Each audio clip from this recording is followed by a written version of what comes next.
got some Kansas City barbecue chicken pound and 200 grams of rice. No, I've never tried the chicken parrot. I've always wanted to try it though. It's legit.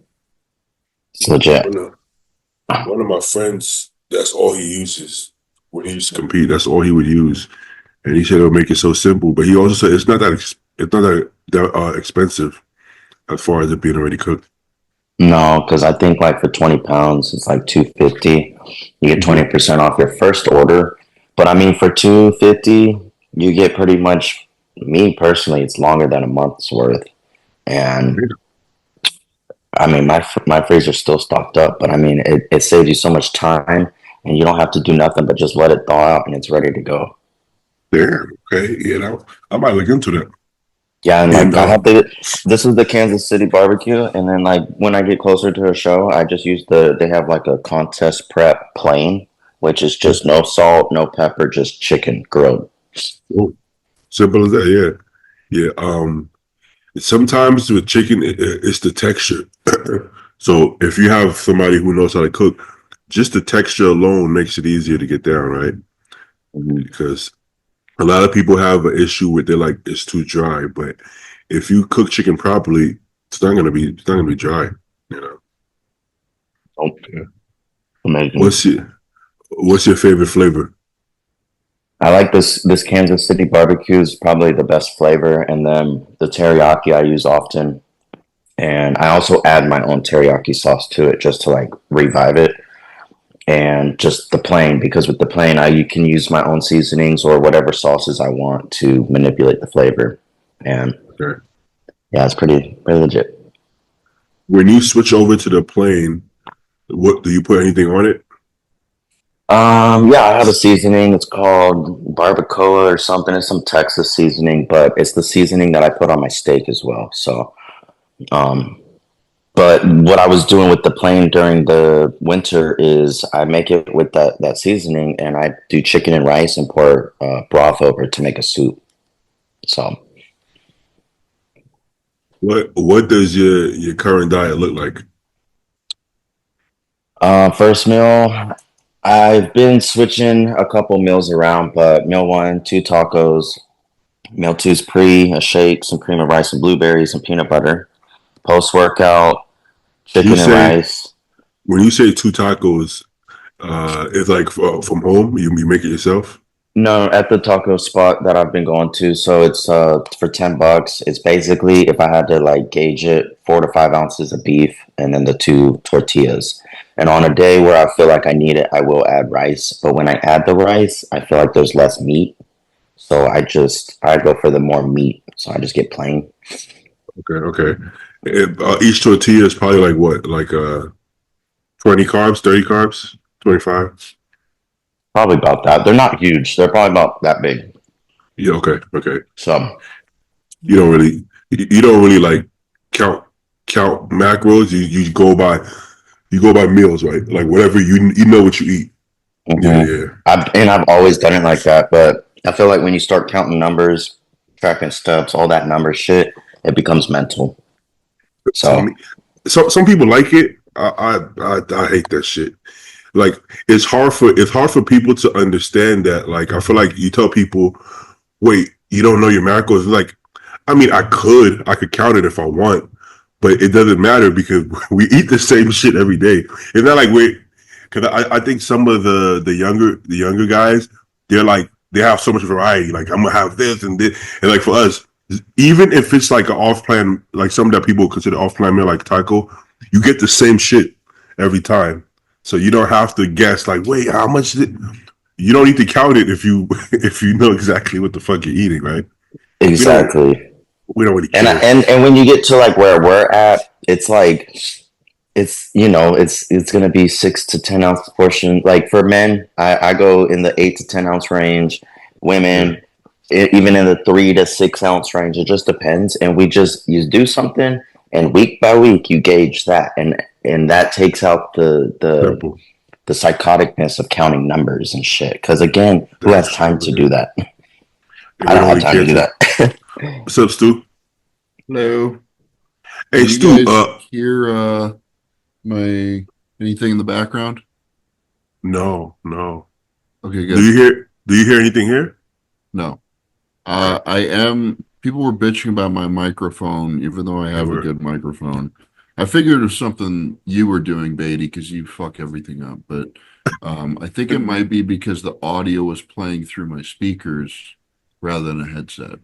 So that might be canceling some audio out in post processing or something. So I have Yeah, headphones on today. because while we're on, I hear you fine. I didn't actually listen to the podcast after, so I'm just assuming after the video records, it comes out different maybe because I hear you fine usually. Well, I guess we'll see this time. If I don't hear you fine, I usually say like, "Hey Stu, you might." Is the volume all the way up? Not all the way, but Let's try a little higher just in case and see how that sounds. you know, If it fucks it up, then now we know. that is all the way. Oh, damn. Okay, then let's try Is that. that a good ooh damn or a bad ooh damn? It's on a loud side, but they're saying that they can't hear you enough, so we're gonna let them hear you more. And Take like 4% off the top here. let's see. The reason I asked if you could hear anything was I have a I have a 3D printer going on my desk over there. So I saw that going on. What do you use that for? printing things in 3 dimensions. I'm saying, what do you particularly use it for? Don't worry about it. You'll see. Oh, whoa, okay. This is some behind the scenes action we get. Hey, isn't that shit expensive? I would assume that's expensive shit. I think I got mine for like $200. It's not that expensive. I mean, I don't have a great 3D printer, but I don't really need one. So Can you? We could probably make some money from this. what are you gonna print? That's a good idea. I'm gonna But tell you off here. just to random fact, but it is illegal to manufacture firearms for sale without the proper licensing. In case I didn't you even. were, I thought that's what you were thinking. Is that even possible? Can you? Yeah. Oh well, let's talk. Let's talk off here then. No, absolutely not. Get your own fucking printer, you felon. That's crazy. I didn't know you could do that. Okay, but it prints in plastic, or what? It doesn't matter. Yeah, it prints in plastic. I mean, mine does. There's different types of plastic which you can buy. Actually, hold on a sec. So like a tumbler, like you can drink out of. Could it make that? So it comes in spools of filament, and the nozzle melts this and lays it onto the print bed, and then it does tons of layers all the way up. So you can get different types of filament, different materials, really fancy, expensive ones. You can 3D print metals, like Inconel is a common material to 3D print metal in. But those are like super expensive machines, not something that a hobbyist can really do. So yeah, it's a crazy concept. Stu's a smart guy. I think Stu would have made more money not bodybuilding than bodybuilding. of course I would have. That's a good. This is a lost leader. Well, there's some people that you're like, you know what, bodybuilding saved your life, and then there's some people like, like sometimes. What are you doing here?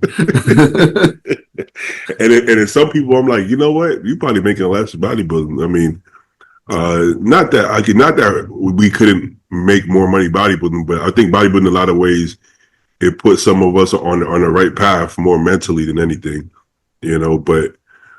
Financially, I mean, bodybuilding is kind of a loss. Like, let's be real. For almost all of us. Yeah. Yeah. Just think about just calculating how much you spend. You don't even think you make a lot of money. You don't even think you make decent money until you calculate how much you spend. And you're like, damn, that's pretty decent money. But it's it goes it goes out the window, really, right? So that's why, you know. So we talk about the prize money, and it's like in the past, the prize money wouldn't even cover what you spend, you know. So nowadays, even though we love how it's being increased, but it's kind of like it should have been increased a long time ago, really. You know, especially the amount of money the sport generates. You know, so part of that is like, I think the money is where it should have been for some time now. If I'm being, I don't want to sound like we're being ungrateful, but the money is where it should have been. Like, let's be real. You know, about how much money do these Olympians generate? I mean, a lot of fucking money. You know, so about time, about time. You know, do do you think these promoters make a shit ton of money? At least the top ones? Depends on the show, big time. You want me to say it? Because the people who are 100% making money all of the time are the IFBB because they sanction the event. Hey, Chris. What's up, Chris? Yep. I don't know what the fuck y'all talking about. So We don't either, actually. We're just talking we shit, have you no know? idea. What's up, Joe? Did I say what's up, Joe? Well, my bad. What's up, Joe? Does Joe's audio sound good to y'all? 'Cause I can't tell. You guys hear me? yeah, you good. I can hear you. The comments complain about the audio now. What's the thing again? Not you though, Stu. Hey Chris, you mind flipping your phone sideways? Yeah. Hey Chris, did I send you a link, Chris, or somebody, or you stole it? You stole it off somebody. I think Alyssa sent it. Oh, okay. I can't keep. I can't keep up. I said so many links. I don't know what the fuck I said. Paul hopped on the other day. I'm like, did I send you a link? Probably like, no. What you got going on over there, Chris? You got any plans this year? I'm gonna do the North Americans in August, but right now I'm just chilling. My best friend's getting married in April, and I'm like, he knows what it is. Like, I'm sick of driving back and forth, getting fitted, and got to do shit with him. So I'm kind of like just in my off season right now, but I'm not really pushing food because I'm not in that routine of like every week getting better. You know, I'm just trying to get it in when I can get it in. But in May, man, I'll start prepping. Then I'm gonna do the North Americans for sure. Fire. Yeah. Last time you competed, you were a heavyweight. No, Nah, super. I can't even remember the name of that show, to be honest. Some show in South Carolina. I competed at this, or 2024. I won that show, and they was like, "Go do the junior USAs," and I was like, "Nah," because like I know where I need to be competitive at the national level. I'm not there yet, but I need to get back to where I was. And I think like if I set my sights, like I'm 33 years old, man. I don't know how much longer I'm gonna be doing this for. So I'm like, I want to compete against the kids coming up, see what's up. If I get that pro card, cool. If not, I'll still go and bodybuild. You know what I mean? I didn't know you were 33. Yeah, man.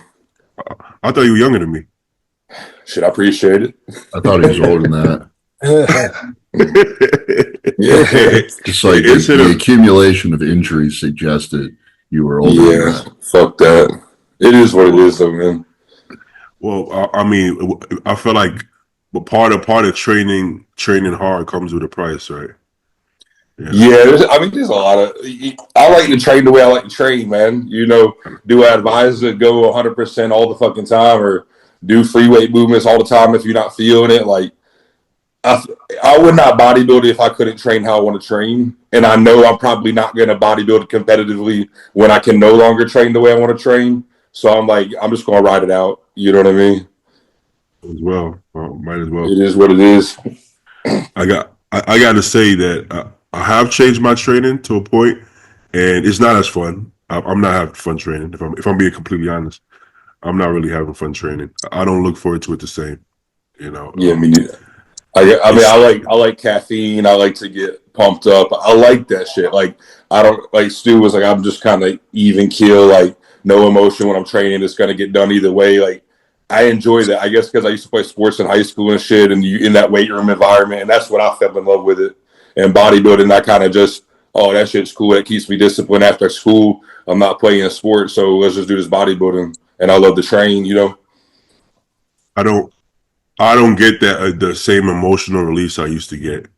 I feel you. which is probably what makes it not as fun. But I just physically can't keep up with the way I used to train. Like I'll do it for a week, right?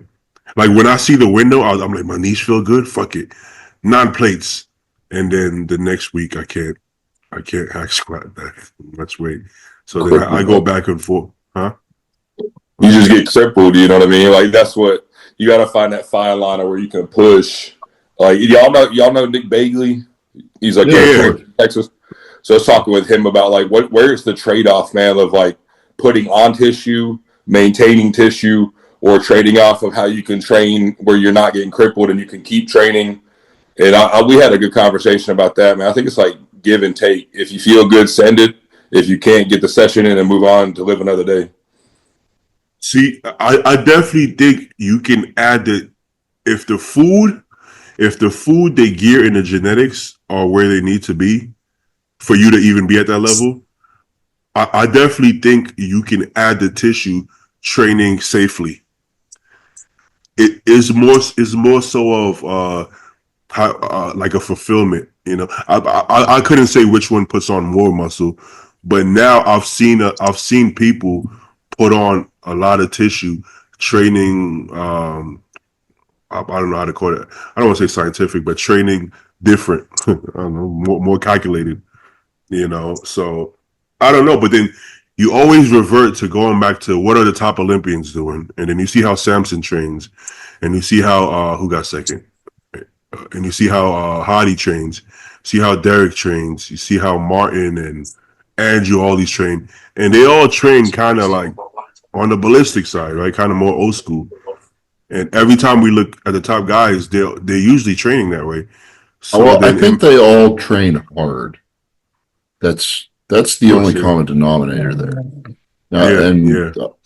Like you need to take a muscle close to failure or failure a certain number of times every week.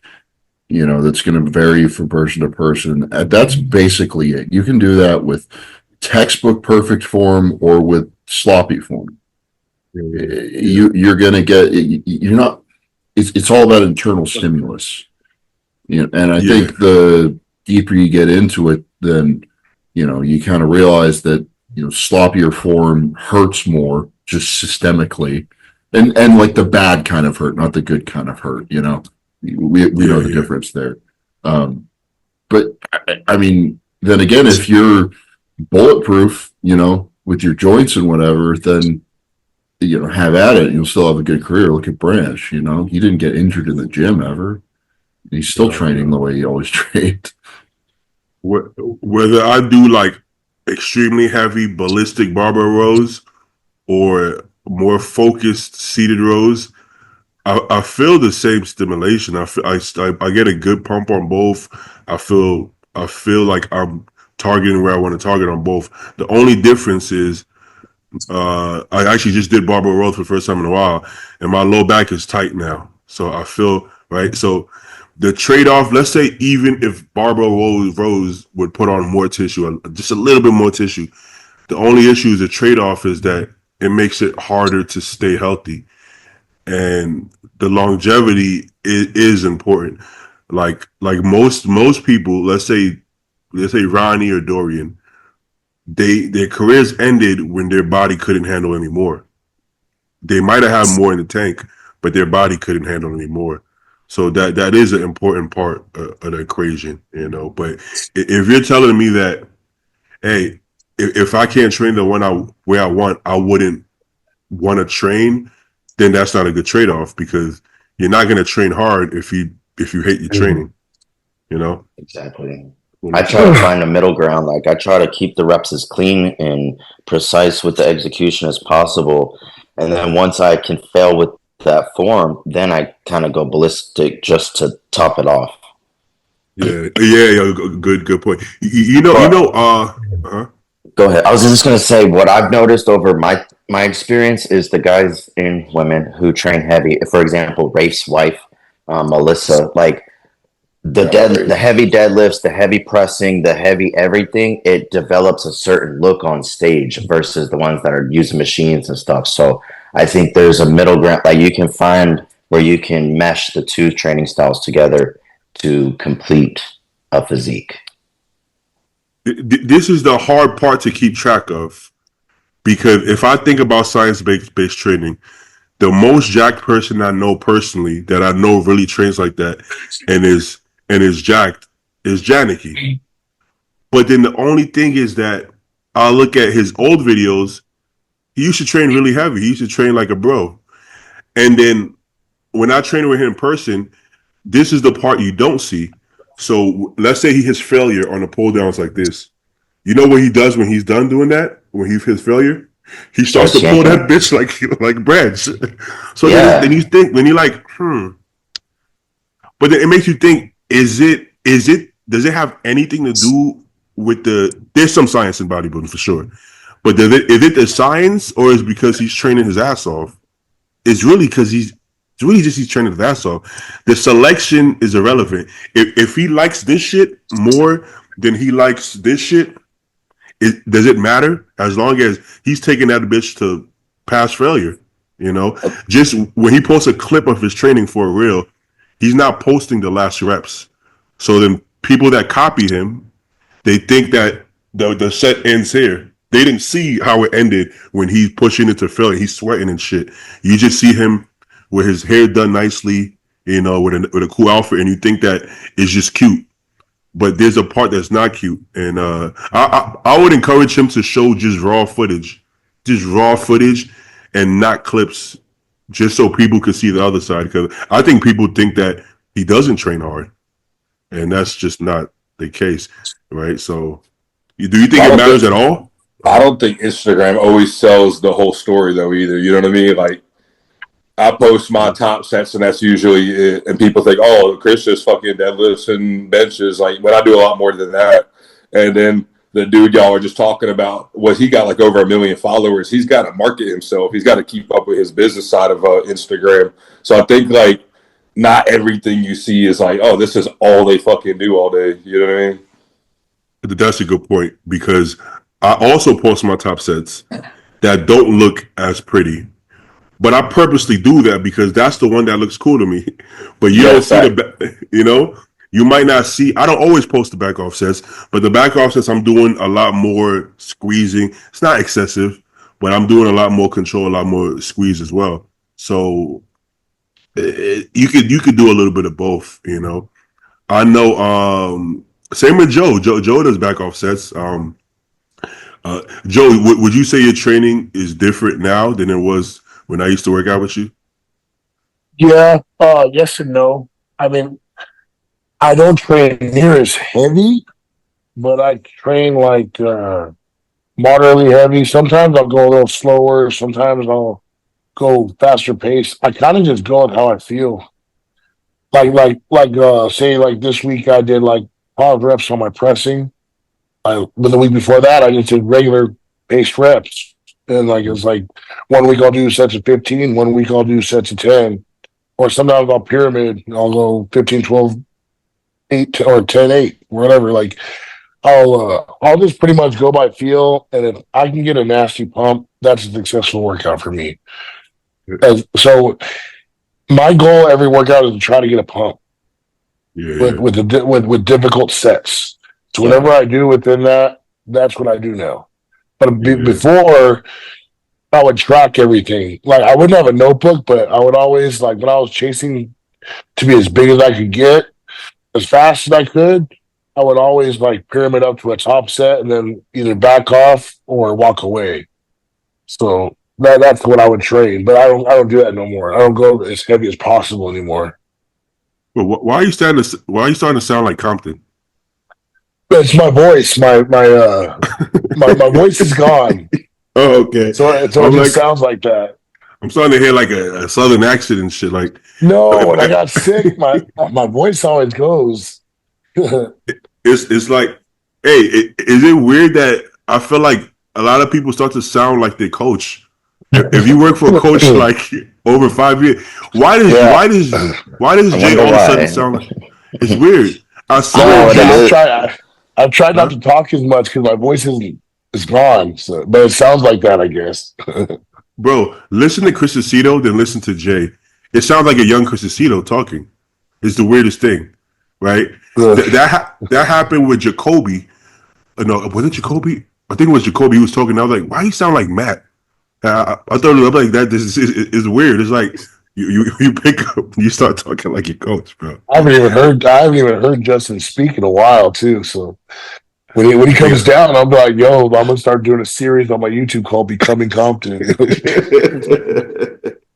It's the weirdest thing, but you start training long enough, you start getting knowledgeable, you start sounding like him.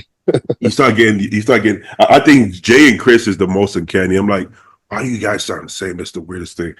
But to go back to the training, another common denominator is this: everybody who changes their training, they're always maxed out. They get to a point where they're like, I'm so strong now that if I get any stronger, I feel like it's risky. But they got there. They didn't say, well, I'm only benching 225. Let me switch to scientific based training, right? It's usually after they start feeling some pain and discomfort, then they start to think twice about it. But that might not be a coincidence. I think you do have to build a strong base, right? It's like, I mean, I've always said that. I've always said that, like, I think that you have to train heavy, and then once you get to a certain strength threshold, like if you want to last, you have to figure out other shit. But to get to where I was, that's why I said most of what I've done is I worked up to a top set, and I did that as many reps as I could. So it's like, but I don't do that as much anymore because I'm not trying to pack on as much mass as possible as quick as possible. Yeah. You still get bigger over time doing the different styles and stuff, but it's not. I don't think it's at the same speed or rate that you can when you just throw the heavy loads around. We've never seen somebody like with a crazy amount of muscle that day one in the gym, they were doing like super specific training, right? It's not something that happens. Even the people like Milos is known for these giant sets and shit. There was a time where Milos was throwing heavy weight around. That goes for everybody. So I definitely Milos talked about that on a podcast. Milos says that nowadays you see someone do like crazy precise shit, and he's like, "Dude, move the fucking weight. Just move the fucking weight. You're not lifting. You're not. Just move the fucking weight." Wait till I say I'll hear Chris Cormier or Dennis James talk about like how they train now or how they train clients. But go back to those old videos. Fucking Chris was benching 5 plates. Dennis was like 3 days out and he was inclining I think 4 1/4. So these guys were they honestly they did crazier shit than we do. If I'm being honest, they did some insane shit. So I think that's the common denominator. Train hard and my biggest like curiosity when it comes to like, for example, Eric's training is because I've tried it. So say like you're doing like a lat pull down, like when you go at that speed, eventually like my fucking bicep tendon starts to hurt and shit. Mine do too. I'm not gonna lie. So I'm like, if you train a certain way, can you change that like later on? It's like trying to teach an old dog new tricks, right? Like, can you adapt to that kind of training over time? I've tried it. My body doesn't like it. I think so. I think however you train, you get better at that style of training. Same way, if Janicki tried now to go back to ballistic training, probably fuck himself up, bad, But I think it goes both ways. When I train like that, when I train with Janicki, I get like a crazy arm and shoulder pump when I'm even doing back, and I don't really like that though. If I'm being honest, it's only back that I have the issue with. I can do it for legs, I can do it for arms, I can do it for shoulders. I just can't do it for back. Yeah. Well, have you seen his rear delts? It's pretty fucking crazy. But I think his back's good. His back's good. His back is good. His back is good. But like the way he gets that stretch, I get a lot of rear delt, and I'm sure he does too. That's why his rear delts look like that. Yeah. But for me, I don't know. Sometimes I like to keep it like I don't like to get the crazy stretch in my rear delt. I like to keep it if I'm trying to train lat. I kind of keep it in my lat. Doesn't mean one is better or worse. It's just a preference. I kind of want to keep it. I don't really want to feel my biceps when I train back. I guess it can't hurt. One thing I like doing on back though, not go super slow, but I'll pause on the stretch and then like almost reset every rep. So it's like you're fully stretched out. Say it's a chest supported T-bar. You're fully stretched, and then you pick it up, they come down, full stretch, pick it up, Yeah, and then stop. I can do shit like that, but not where I'm like slowly letting the bicep tendon hold on the wings of going down and then pick it up. I yeah, can't do that shit. yeah. Do any of you guys do barbell back squats, deadlifts off the floor, or flat bench? No. I flat bench still. What I deadlifted 2 weeks ago is like you talked about how it crippled you, and I'm like, I'll never do this shit again. It was fun, but I was like, that's an exercise that I'll never touch again. Was deadlifts off the floor. So, and then back squats. I've been using the hammer strength deadlift machine. I don't know if that's going to make a difference with like a look, but it doesn't tax your lower back as much. That's for sure. yeah, and realistically, any type of deadlift movement I do, I'm doing it for glute conditioning because it doesn't put up. What's I up? was just gonna say that every time I deadlift, I get a fat ass pump, like literally ass pump. Like my back don't get shit. My ass gets huge though. Yeah, and over the years that I've been training, like I've always deadlifted heavy, but my back is my weakest body part. So the deadlifts again are to me a lower body exercise. But again, the deadlifts are relevant for striated glutes on stage. And then you see anybody that deadlifts heavy, they're gonna have a detailed ass. I mean, Disagree. shit. I was waiting for Steve to say some shit. I used to deadlift for like, years. I haven't in a little while, but I never had very good striations in my glutes. I have like one line. I was in shape. So. It's ass crack. Do you do any glute work like in your preps? Like, do you do kickbacks and isolated glute stuff? Look at me and then think about the question that you just asked. I mean, if you're trying to win a bodybuilding kickbacks? show, I think I'm just saying if you're a bodybuilder that's trying to win and get to the Olympia, you're going to do whatever it takes. And I just personally noticed when he does it, he looks back. I don't do kickbacks. No. Well, maybe you should start. Yeah. Well, what I think is it depends what you use. I deadlifted a crazy amount of weight, crazy amount of volume for a long time, and my hamstrings look good. I had a good hamstring drop and hamstring detail, but my back sucked and my glutes sucked. But I also have long legs and a short torso. So me hunched over, it's a lot of hamstrings, right? Just the leverage. So for me to do all that work just to build hamstrings, to put myself through that shit just to build hamstrings, I thought it was a little excessive. So I was like, fuck it. But if I got crazy glutes and hamstrings from it, maybe that'll be worth it. Or if I had a crazy erectors or crazy traps or something, my traps didn't grow, my lats didn't grow, my lower back didn't grow, my glutes didn't grow. So it's like, damn, what the fuck? I'm a tax my nervous system that bad just for some hamstrings. I couldn't justify that. Even though I love deadlifts, I couldn't justify that. So I didn't do it. But everybody's built a little different. I mean, it benefits some people for sure. Some people look, some people. I mean, Ian was a big deadlifter, crazy glutes, good hamstrings. Yeah, striated though. Huh? Not striated though. They were at the beginning of his career, not later on, yeah, and they weren't. I think that's genetic first, but also you build enough muscle. Sometimes the striations the muscle just goes on top of the muscle, and it's like, yeah, I don't know what's going on there underneath your skin, but no. Ian did have striated glutes early on, yeah, and then I mean his glutes were lean, but I don't know. I don't know what's going on there. It just happens, So yeah, it works great for some people. But still, you did deadlift for a long time, right?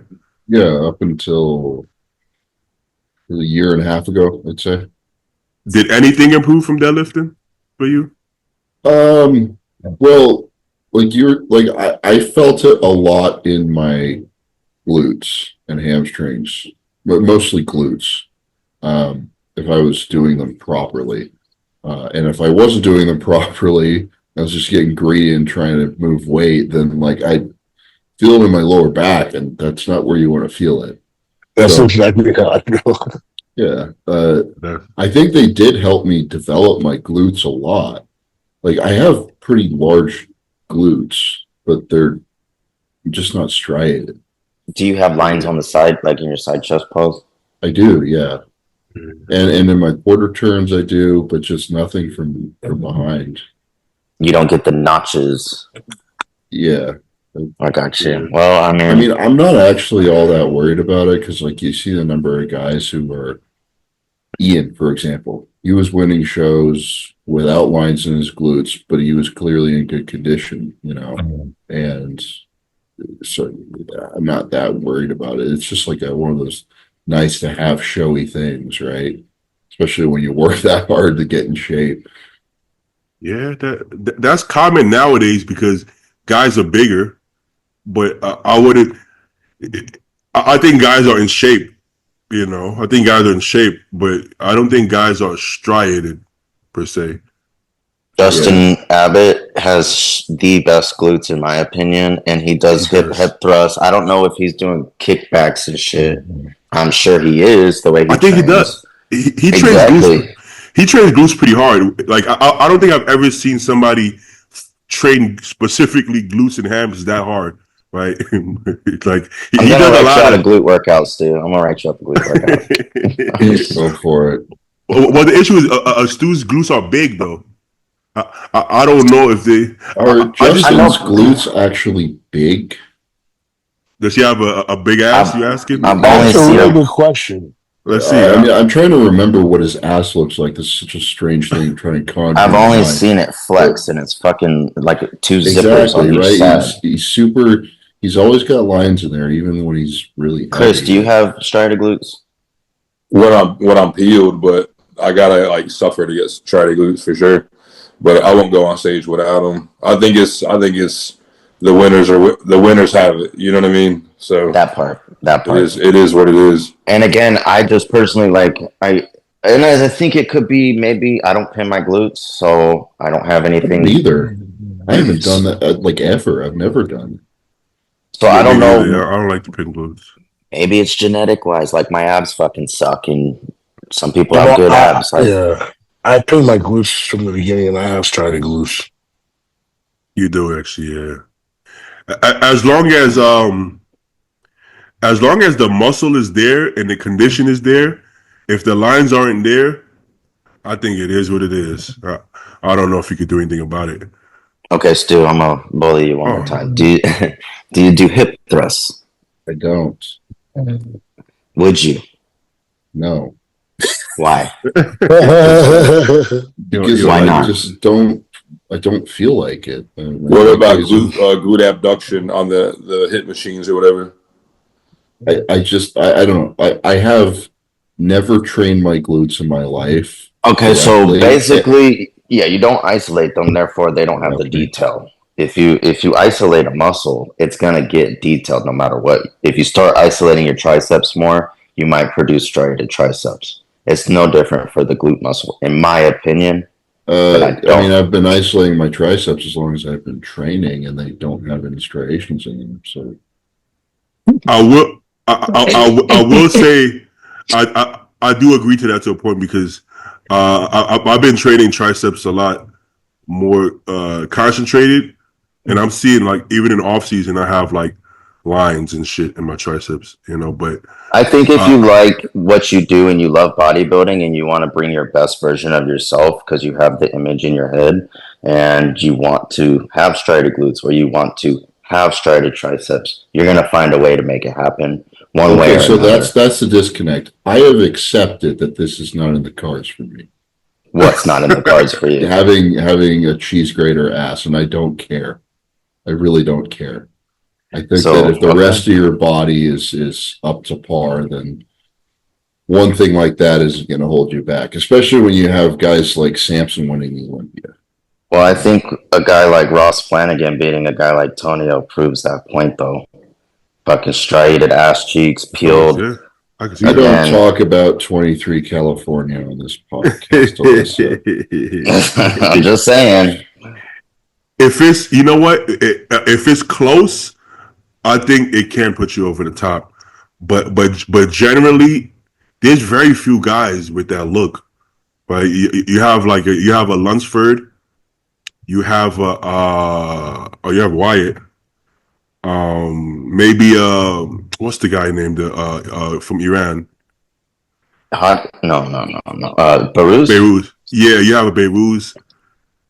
You don't have a lot of guys with Hutchinson. You got Martin, you got Vito, you got yeah. Bonac got some lines back there. You got a lot of guys. Got some. Bonac might be the only black guy with those kind of lines is Glutes. But yeah, I mean, but the guy let's say you guys were Samson, Derek, Hadi. Hadi doesn't have it that deep. Martin does. Yeah, I guess Hadi's glutes actually look a lot like mine. He has like one deep line going through, like separating the two parts of the muscle. Pull up Hadi's glutes. Y'all remember when he was in that Vancouver show where he was fucking stripped out? That shit was stripped out. Yeah. I think you gotta sacrifice a little bit if you don't have like striated glutes like Justin in the off season. You gotta, if you want to hit that peel look, you're gonna have to fucking sacrifice a little bit of size. And I like the full moment. Right, that's the question. At what cost? Right? Are you going to destroy the rest of your physique to maybe get some extra lines in your glutes? I've been there a few times. That doesn't win at the pro level. I've been there a few times where the rest of the look went to shit chasing lines in my glutes for sure. So it depends. It depends. It's a trade off. It depends how much you have to trade off. Wyatt doesn't have to trade off shit because Wyatt had that shit off season. But who did you say to pull up just now? Hadi. Yeah. Right? Bring up Hadi's glutes. Bring up Stu's glutes. Fuck it. Let me see ass. I want to see that. I don't. Yeah. Let me see ass cheeks. I want to see how much lines. Go to that first side chest so we can see it from the side. He got some lines from the side. Okay. But let's see it from the back, Stu. I want to see it from the back. I have to scroll for a little bit. I've been fat for a while, so. Gotta see is he freaky from the back? Well, some people go up to the right, that rear lat. Oh yeah. I mean, your ass is striated. Yeah, that's pretty striated. No, it's not stripped. It's exactly what I said. He got some lines. If you came up to me and you pinched the skin on my glutes, I'll bet it's probably not as thin as Derek Lunsford's, right? But it's pretty close enough that where if you had texture underneath that skin, it would be showing more depth. But I have like one line. You see, like right at the bottom there. I don't know why, but I had like Ian's glutes in my mind, and yours to me are more deep. It's better, yeah. Yes, like sorry, I'm not better than nothing. Yeah, dude, it looks perfectly fine. Like you don't even do no kickbacks. That's what I'm trying to say. Oh, okay. So we've been arguing. It's actually pretty good. But I had a different image of your glutes in my mind. Why do you have an image in your mind, period? It's kind of weird. It's not weird. I look at fucking bodybuilders all day long. Okay, that's a good point, yeah. So, but I think I have more of like Ian. Ian has like, I don't know, it's not like sharp. Like yours has corners to your glutes. I feel like his is kind of just a rounder. You know what Megan says about my ass when I'm wearing posing trunks? She says it looks like a butterfly. And now I can't unsee it. When you're flexed? Yeah, like my glutes, they look like a butterfly with like the outline of the posing trunks and everything. Now I can see it. It's a butterfly, and I can't change that in my mind's eye. This is better than I remember. In my head, I still have USA's in my head, and I think hold on. Close this. Keep scrolling down. There's the Cali Pro this year, which is I think as good as I ever looked. Right there, yeah. I mean that's more than good enough. I don't think somebody would get an upper hand on you for having more glute lines there. Yeah. Well, yes and no, because who got second at that show? Amir, and he's another guy with just insane glute lines. Yeah, like a fucking barcode up his ass. Bro, he had detail. He looked insane. Honestly, Tony was my boy, but I kind of seen the bear winning the whole show. He was detailed everywhere, bro. And even though his frame isn't filled in, he appeared to be the biggest guy structure wise. Like he was a big person. Y'all was backstage with him. He's a couple inches taller than me, I think. He was big, you know. He competes at like 265 or something. He's in his 26 or 27. He's very young. But keep in mind, younger, actually, I think he is younger. Keep in mind his conditioning to be 265. Most people aren't in his conditioning. So if he looked in the condition of other people, he would be like 280. So to be that peeled and that heavy, that's a big dude, you know. And I think in person, I never found Amir super impressive in pictures, but in person, I found him extremely impressive. So he's one of those physiques that in person is actually more impressive. I think he kind of won that whole show, right? Would anybody complain in person if he won the show? Yeah, me. I complain about everything. He's one of those people. It is genetic to a point because, from my understanding, he gets in condition pretty easily, and he's super just separated and striated. That's bro. He had to eat so much fucking food going into those. I'm gonna point New York before we get off the glutes. I want to point one thing out. So, like, Stu, your right leg's kicked back for your rear. I'm assuming last spread. Do you kick your right leg back for both rear poses? I do. I kick back the same right leg on both of them. Yeah.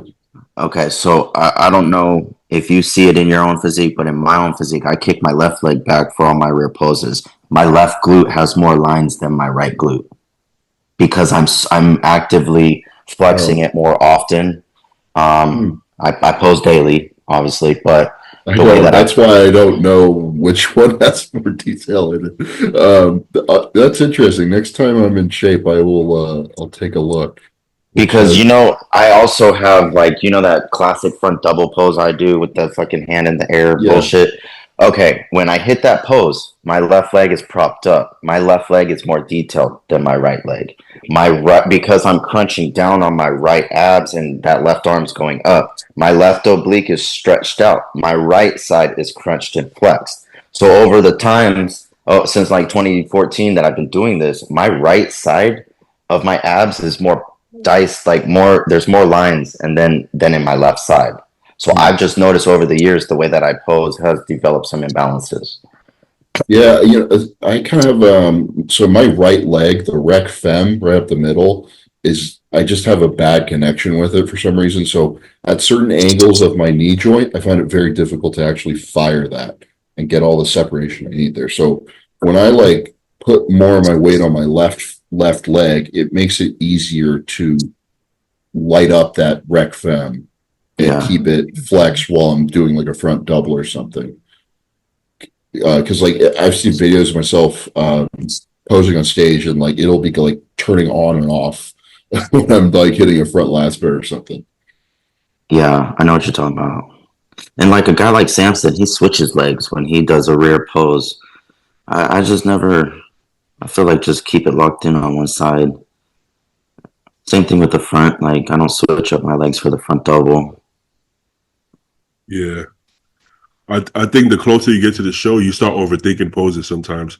I see a lot of people from show to show, they keep changing poses. Nonstop. They just keep honestly, man, sometimes people will get in their ears and start giving them advice, right? Yeah. Yes. That almost happened with me in California because I was down there in San Diego for a week basically, and I saw Chris Bernier, and he posed with me for a little bit, and he was giving me all these fucking pointers. And I was like, I was kind of arguing with him, dude, I'm not gonna rewrite everything here, right? Literally. It kind of felt like I'm not knocking the guy, but I felt like he was giving me advice to pose my physique the way that he would pose his, which worked really well for him, but I'm not Chris Cormier, Yeah. I agree. And I think at the end of the prep, don't listen to anybody. Don't listen to what anybody has to say. Too many cooks in the kitchen start fucking up your headspace. Everybody, I turn my phone off. The only people that could talk to me is my coach, not even my fucking parents, not nobody. everybody has so much to say, and they're legit trying to help. But you got to think about it. Like we've all tried it all. We've all tried everything. I mean, if not everything, we've all tried almost everything. There's a reason why most of us do what we do. There's a reason why you stick this leg out. There's a reason because you tried the other way. Why don't you hit that crab? Because I've been trying it for years and it looks like shit when I'm in shape. That's why I don't hit it. No, trust me, just try it. And they're like, you see? No, it looks good. I'm like, maybe expecting you to just go like, oh my God, I wish you'd come to me sooner. My angel, you saved me. Maybe this moment under these lights after 3 meals with a pump, it looks decent. But when the stage pics come out, you're gonna see that the crab doesn't look good on me, or like lean back, boy. There it is, right there, and you do it on stage, and it's like it wasn't right there. It wasn't right there, I feel like sometimes people who like are coaching posing are just saying things to say things and fill the space. Yeah. Pause. I think that I'm not calling out you, Alyssa, because I don't believe you do that. But I've seen people work with clients or like just people in the posing room, and it's like. Well, I was gonna basically add on what you said about Chris. You tell me. The fuck, I'm scared. What you said about Chris Cormier, that's what I see with posing coaches nowadays. And when I teach someone posing, I teach them what to look for in posing. I try to put them in the best position, but I teach them what to look for. That way they can figure it out themselves, because this is a collaboration. I don't want to put you in a position, because that's not what's 10 times out of 10 replicated on stage. And the posing coaches nowadays, not naming any names, they pose their clients and their clients look like them on stage. Yeah. Yeah. You only know one way to do things. Sometimes I'll start with that assumption, like maybe you should twist your shoulders more in this side chest, right? And I'll be like, hey, can you do this for me? And it looks bad. So I'm like, okay, go back. I say go back to the way that they were doing it, like more times than not, because they've done it themselves and you probably didn't look good doing it my way. So have some humility. And with posing on stage, like, because you've been in the first call outs, that top two, and they're round after round, there's more to just the position or the silhouette of the pose. It's the breathing, the setup of the pose, how you get into it is how you're going to be able to hold it, et cetera, et cetera. And it's there's way more than just the fucking flowing bullshit. Like I've just over the years, because I was known for my posing routines and all that bullshit, but that's not flowing what bullshit. That's your calling card, Alyssa. No, it is not. I want to be the best in the mandatory, so that's all I really put my focus and attention on. That's why come showtime, I just freestyle my routine. But like with clients, I just try to focus on the mandatories and just teach them what to look for. How look for separation in your legs. Whatever you feel, whatever you move to find that, do that. So also, you want to try to make the smallest possible changes, right? If I have a client doing a show and I'm backstage or in the hotel room and I'm watching their poses, it's already show day. They're not going to learn how to pose a different way. If they're posing as shit, it's going to be shit. If I try to change every single pose within an hour before the show, it's going to look worse. It's not going to look better. Give them like one cue to focus on, because that's all they're going to remember if you're lucky. That's it. I'm like, bro, I see no lines in your quads. Are you flexing it? I think so. Flex it harder. Don't worry about flexing your biceps. Your biceps aren't going to get bigger by going like this. Yeah. It's not going to look any different. Don't even flex your fucking biceps. I don't care if you just put your fucking arms up. But the quad, focus on that. That's the only cue you're getting. I'm not going to be like, yeah, chest up, out. It's too late for that shit. If you ain't got it by now, you're not going to get it. So no need to make all those changes. Now they're on stage shaking and sweating, and it's just going to be worse, right? You see Lunsford open his legs up to show more adductor, and some people make fun of him, but it's like he has huge adductors. He doesn't have huge sweeps. So there's a reason why he's doing it, and we all know why he's doing it. But does that mean he shouldn't do it? I mean, he got to show something. He got to show the best part of his leg. Did he overdo it? I think there was a year in 212 he did overdo it, but he adjusted it. You know, do you want him to pose it like Ronnie Coleman? I don't want to see that. I don't think it's going to look very good at all. You know, so he has to play to his strengths. Just get your legs bigger. He's trying.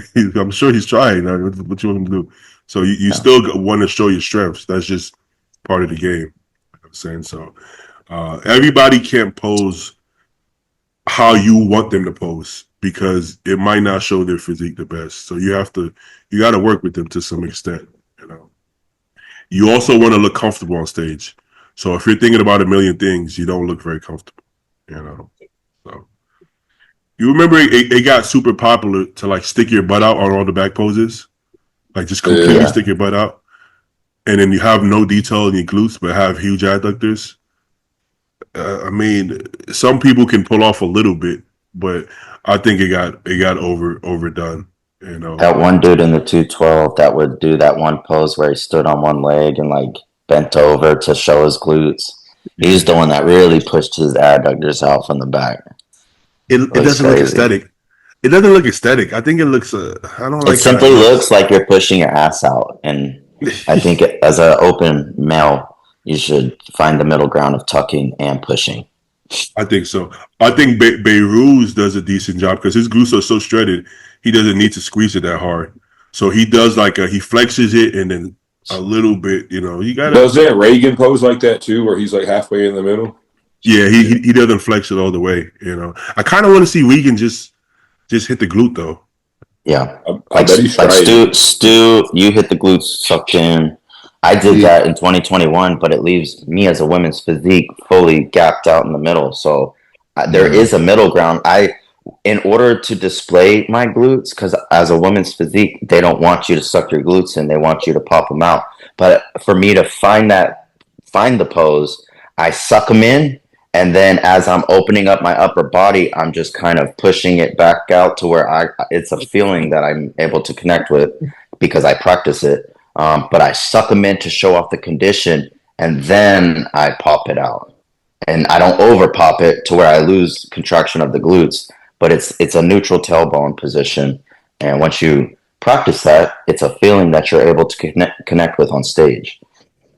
Yeah, I think it works for the girls. I think even the open bodybuilding, the female bodybuilding, female physique, women's physique, women's bodybuilding, I think it works for them because it's a different look you're trying to get across. You don't have to have Derek Lunsford glutes. But with Derek, he's sucking them in so hard he's losing his hamstrings. He's flexing the shit out of them. Like Flex Lewis used to do that. He would hit it so fucking hard. Like I don't think he got to flex it that hard, but you should still flex it to some. So one way you can avoid losing your hamstrings when doing that is you can flex your glutes in, right, and twist your legs out, but don't twist your legs out so much. So, and the way that I try to do that is keep my feet. They're turned out a little bit, but not like out here, you know. And that makes it so that the back of your leg is actually facing in the right direction instead of pointing like inwards, right? Absolutely. If you're like looking from the top. So, and they'll give you a little bit extra adductor as well, but you still have your glutes locked in. So Compton tried to teach me a way that you can do both, and I was like a week out, maybe a few days out. So my brain, you know how it is, my brain couldn't get it. So I was getting like tight. I was getting upset. Like, what the fuck are you like? I don't get it. Like, what do you want me to do? He was trying to explain to me that he said I could like bring my legs in. I could drag my adductor on my other adductor and then flex my glutes while showing my adductors. And at the time, I'm like, what the fuck does that mean? But he showed me Keon, and Keon does it. It's just, you're not going to learn that 3 days out. That's something I'm sure Keon took him a long time to get it. So if I could find a video, Keon can like smush his adductors and flex his glute and show both of them. It's a crazy concept. Let me see if I can find it. Keon's adductors are also fucking retarded too, though. They are. Yeah. Where did I see that fucking video? I think he had to have posted it. Let me see if I can find one. It's probably in that check-in video. Is this a full one? Probably not. Like, look how low his hamstring right there in his groin. It's crazy. But he didn't have legs like this before, though. He did not. The legs got pretty crazy. Let's see if he turns around. You think he's gonna turn around? Probably. Looking like that for sure. I would turn around first. Okay. So pay attention to this. When move the finger. Oh, there you go. There you go. Yeah.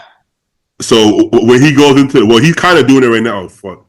But when he goes into the back double, he does something that I've never seen anybody do it like that. Damn. Wait. Okay. Motherfucker. All right. I swear the video was out on the top. Let me see. Let's see if we find it. You think he's gonna go through this one? I don't want to sit through these poses again, but let's see. It's worth it. He's fucking incredible. Hey, you copied that pose from Alyssa. I know, motherfucker. Where's that at? Bro, what the fuck? Right, oh man, that's up there. Oh, okay. Boom. Okay, we're gonna see it here. Okay. Well, his adductors look good, even flexing his glutes, though. To be honest, but it's gonna look if you are paying. Okay. He dragged his adductor. Oh, what the fuck? How do you do that? So you gotta get big ass adductors. Yo, his adductors are crazy, bro. What? Okay, so imagine your coach trying to teach you that. I'm like, bro, what are you saying? How can I don't have adductors like that. No, that's actually genius, though. I've never seen that before. Wow. So his stance is closer, and then he drags it, and he sets it, drags his adductors and flexes. I'm like, what the? So he has shredded glutes, and he has fucking adductors, but his back is a little bit arched. I think it is. I gotta ask him, I guess. Well, I think he teaches posing. I'm gonna hit him up and be like, yo, bro, show me how to do that back pose. Just show me. You know, bring him on the podcast and let's do it live. Fuck it. Yeah, do that one thing I like. do that one thing with your glutes I like. Yeah, this is that freaky from the back for sure. Yeah, so I know back in the days they used to pose with a closer stance, but they didn't have the glutes, right? So I've never seen somebody do it that way. But if we could figure out how to do that would be a game changer. It is for him. He didn't have legs like that from the back. Yeah. He added muscle, but he's also really good at posing. That's insane. He's gonna text me like, "Yo, why are you blowing my secret? Everybody's gonna try to copy my shit now." I don't think that's an easily copied thing. Hell no. Yeah, Compton was like, bring your legs closer and kind of drag your leg on the other one, and then kind of flex your glutes, but not really. And I'm like, come on, bro. Like I'm 2 days out. You like, what the fuck you talking about? Pull your pants down and show me real quick. Yeah, it makes sense. Like you basically do the same. If you're hitting like a side pose, you kind of have to like find the interface between your adductors and your hamstrings to do the exact same thing from the side, right? Yeah. You need a posing mirror, and you need to be looking at it. And I don't even know how you practice that. You would have to be looking at yourself and like squeezing it, because you can tell. You see, it kind of slipped a little bit, and then he reset, and he's like, okay, hold up, let me. So he's like, he knows what he's doing. He's thinking about it. But shout out Keon. I'm gonna be honest. Even if he didn't do that though, he was still fucking win those shots. I mean, but hey, you could always be better, you know. All right, how long we been on? Like hour. We got any news to talk about? The Arnold Classic is in like 2.5 weeks. Okay, let me see. Do I sound sick or not really? You don't really sound okay. No, I don't sound like Joe. Let's see. Hey, my voice goes. Nathan said that he got his visa. I think so. I feel like I've heard that a few years now. Yeah, I'll have to wait. I'll wait to see if he makes it. Well, he got to America and they sent him back, didn't he?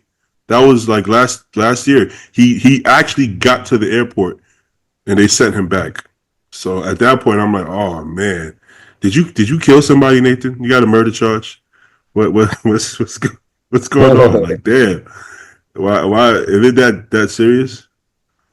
But he looks really good. Where does Nathan place at the Olympia at his best? It's hard to say. He's always like a kind of oddball physique, kind of hard to Yeah. fit into places. Mhm. I know Bone. I think he beat Bonac once, and then Bonac beat him. Yeah.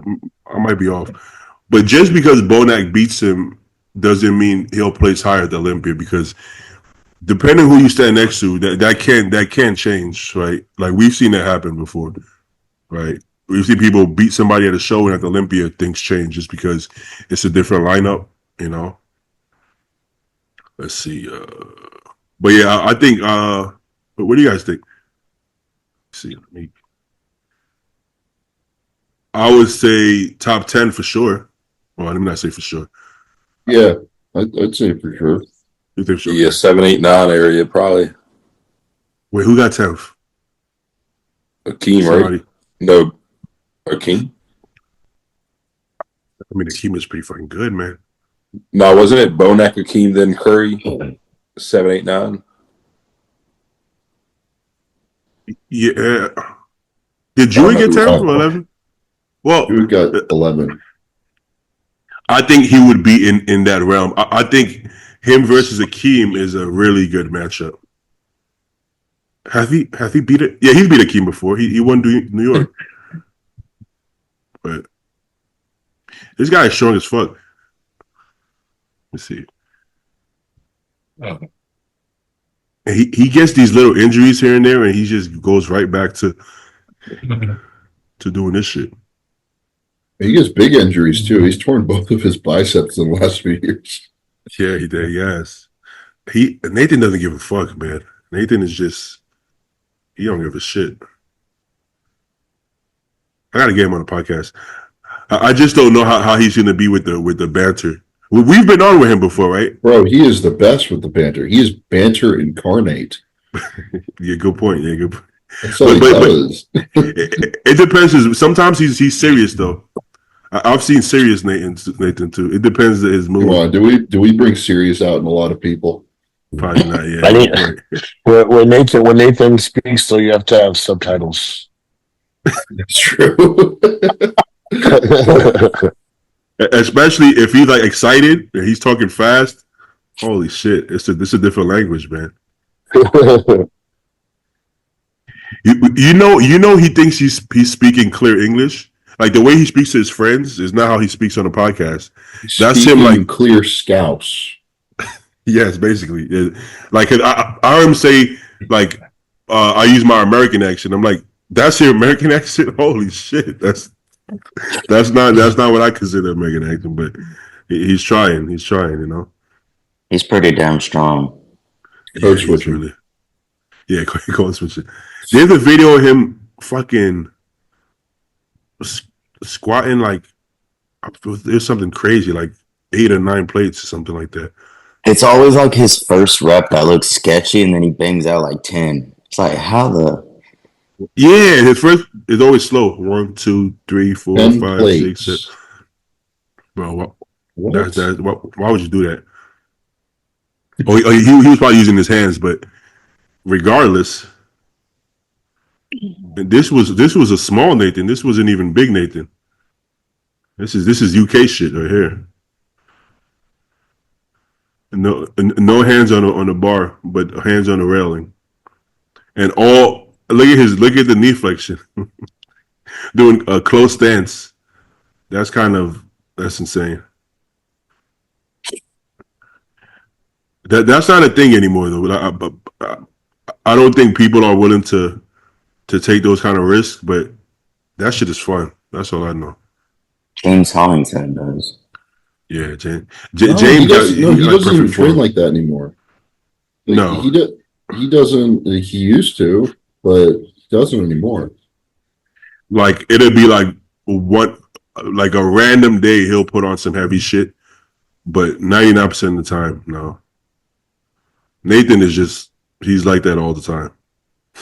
He's a gangster, that's why. Yeah, Nathan though. You know he almost got his arm chopped off. You ever seen that scar on his arm? No.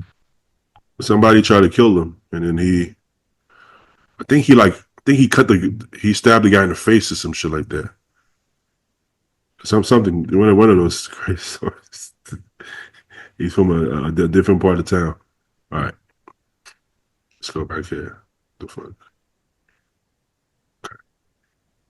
Let's see what else you got. He said what shows he's doing, right? I don't remember. I thought it was Pittsburgh. Oh, he gotta get here first. I can't. I gotta see him at a hotel before I could report on that. Who the fuck is this? How do you guys think Vito would do this year in the ranks? Shit. I mean, he almost beat Martin. Yeah, I think he's got a chip on his shoulder too, man. I think he's ready to come back and prove a point. But we'll see. If Vito would have won Detroit, do you think people would have been upset? I don't think they would have been upset, but I think everyone's pulling for Martin. Like, that's our guy, man. You know what I mean? Yeah.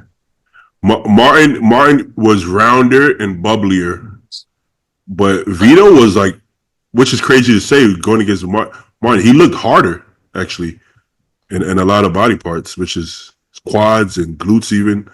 Martin has some of the best, the most conditioned glutes too, and Vito actually had him beat in the detail from the lower body, you know, so let's put a Vito. Pittsburgh would be crazy, man, with Martin, Nick, and Vito, then whoever else hops in. Who you got your money on if you're a betting man? Man, that's tough. That is tough. I think I put it on Nick, honestly, man. He's just too fucking big, honestly. Martin has the momentum, but Nick is right. He beat Martin not at his best, at Martin's best. So that if Nick show up like he did in New York, he's gonna get beat. Period. Because they're gonna see him going down like he's not making no progress. You can't do that. Yeah, you can't do that. And I think he's in good hands with Kyle. Yeah, yeah. I think Nick's smart enough to know if he doesn't show out, then he's kind of fucked with his competing career. Yeah, he said it himself. He said it himself. Like, we don't mean he's gonna drop down to like 12th place or anything, but knowing Nick, if Nick drops out to the top 5, that's not gonna cut it for him. That he's not gonna just be like, okay, let me just be like a top 10 guy. That's not. Nick's a champion. Like, he's gonna do what he's got to do. Anything less than top 5 at the Olympia for Nick, I think he's gonna see that as a huge failure. It doesn't matter what anybody else thinks. I think he's gonna see that as a huge failure. What happened to his hand in that first picture? He got into a fight. Yeah. Well, if you click out, but shit, man, the amount of progress Martin's making is crazy to see too, though, man. I mean, that kid's got it all: shape, lines, size. He's just going to get a little bit bigger. So I don't know. Yeah. Yeah, what did happen to his hand? Well, if you go back, it's in the side chest too. Maybe it's a tattoo. I don't know if that he would have a wrap on it if it was a tattoo, though. Maybe one day, but not for a week. Yeah. I'm gonna ask him to get on. He hasn't done the pod for a while. I didn't want to bother him. I felt like he was going through a lot, but he's back on doing podcasts now. I see. So I'm gonna ask him. Yeah, if I had to put money though, I put my money on Nick until proven otherwise. But damn, I mean, I'm a fan of Martin, man. I'm a big fan of Martin and Vito too. Oh yeah. I want to ask Nick the tough questions. Yeah, I'm gonna be like, hey, you know, nothing's off limits. You come on this podcast, so. Is Nick in a relationship right now? I mean, we all see kind of how that is? Is he single, Nick? Is he He's back fucking with that hungry? girl. He's back with the girl he was with before. So I think he's in a good spot mentally. That's good. She seemed to have a positive effect on him mentally last time Maria. when they were together. Yeah. Yeah. Yeah, because that was whenever he said he was going to bring his best, but the hamstring injury, right? He was with her at that time. Yeah. At that Olympia, yep. Yeah. So, well, shout out, Nick. I wanna ask Nick some questions that he hasn't been asked yet. You know, and see where he's at. I mean, but he's back pulling 5 plates, slow and controlled or not, he's moving some fucking weight again. So it's like, where's his head at, bro? You know what I mean? Yeah. Well, because Nick can't play. Nick can't play any other game. He can't say, "Let me downsize and let me try to get aesthetic." You can't. It's not going to happen. And he's getting older, not younger, so he's not going to get more aesthetic as he gets older. So I think he's going to have to play to his strengths. I mean, it's okay. It's okay to be to not have a pretty physique if you have enough muscle and condition. So hopefully, it's gonna be a battle. Pittsburgh's gonna be a battle, man. That's gonna be dope. Mm-hmm. Well, let me go to Vito. What about Rubio? Y'all heard what he's doing this year or no? You never know what the fuck because he doesn't actually speak English. So everybody competition. Everybody else keeps talking for him, so we don't know what the fuck he's gonna do. I don't. Hey guys, I gotta get out of here. Okay. Oh, all right, guys. All right, bro. Stu. Yeah, get the fuck out of here, man. Stu prepping for something right now. He's 24 pounds down. He's all fucking dieted down in bad mood. This motherfucker was like, "Glute kickback, get the fuck out of here." I'm not wrong though, and I'm gonna stand by it. Nah, I love Stu. What is Stu gonna do? Did Stu say what he's about to do or no? Just not this mini cut. Last up, he's doing a mini cut now, but last episode, he said he's doing. Him and Shire both said they're doing Chicago. Hell yeah, yeah. I think that's a good. I don't know who else is doing it, but let's say if they're the top guys, I think that's a good test for both of them. Because Shire been to the Olympia before. Some quality guys out right now, man. Like the lineups are deep as fuck. It's a good time to bodybuild, man. Yeah. Well, I would say that was 3 years ago now. That year Stu did New York. If Stu would have kept competing, he would have went to the Olympia for sure. You know, and then now it's so deep that it's like I don't know if he will because he's a better bodybuilder than he was back then, but there's so much guys, bro. There's so much. Same with Shire. Shire went to the Olympia his first try. I mean, it's going to be difficult to go his first try this good. Now, I mean, I'm sure he got way better than he was, but everybody else is just, you know, this shit is not getting easier. This shit is not getting easier. You know, it's only getting harder. You guys want to do some questions? Let me head out. Joe, what you about to do this year? The Tampa Pro and Texas Pro. Texas Pro, oh, yeah, that's what's up. Mm-hmm. Yeah. When's the baby due? May 18th. Okay. Yeah, so right when that baby comes out, I'm supposed to start prep right after. Just about. Yeah. That same second. Like once Joe comes to me, I'm like, okay, here you go, Ash. All right, buddy. Time to go. Time to go to Have y'all done a gender reveal yet? With far as it's announced as a boy. Oh, okay. Oh, that's dope. Yeah. Have you started thinking about names? Yeah, we already have it. I just can't announce that yet. Okay. Gotcha. I was about to say, Joe, you might want to hold off on that. Yeah, no. She made damn clear that I can't see shit. Yeah. We actually just went to so we have a mall out here called Stonewood Mall, and inside they have this 3D ultrasound thing where you can watch a little video of it, you can see the images of it, and then they even get in their little package they give you they have you choose like a teddy bear or whatever the hell. We chose a little dinosaur. And they puts the heartbeat inside, so you press the little thing and you hear the baby's heartbeat. That shit was cool as fuck. Really? We did that today. Yeah. Well, That's you could what's watch a video. You said like movement. So all the images that they saw when they did the ultrasound, they video recorded it. So I have the disc. Shit. So Did yeah, he go like this? yeah, he did both of them. Yeah, He felt like this. yeah, for real. My baby's Yep. gonna be in there doing glute kickbacks. It was cool though, bro. Like he actually made like it's crazy to see that you see their facial expressions.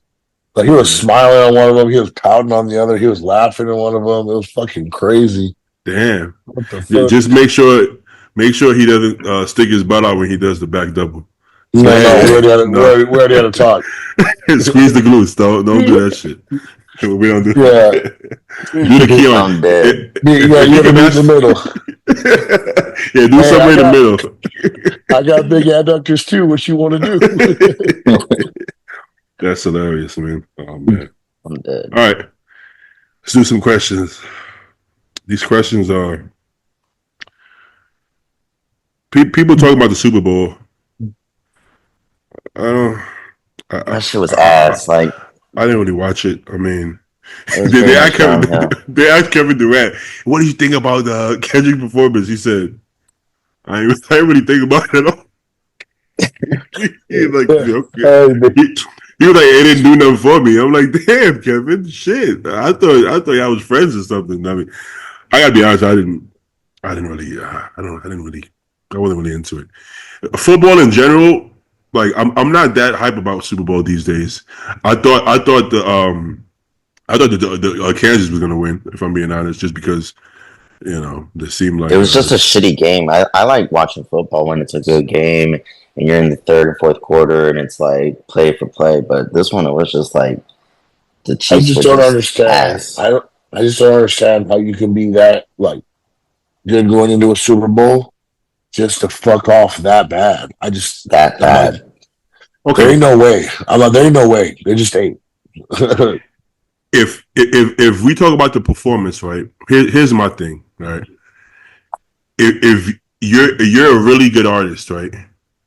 Why did it become about? I feel like it became about Drake for some reason. Yeah, it should be about you. It should be about you and your catalog, about what you've done.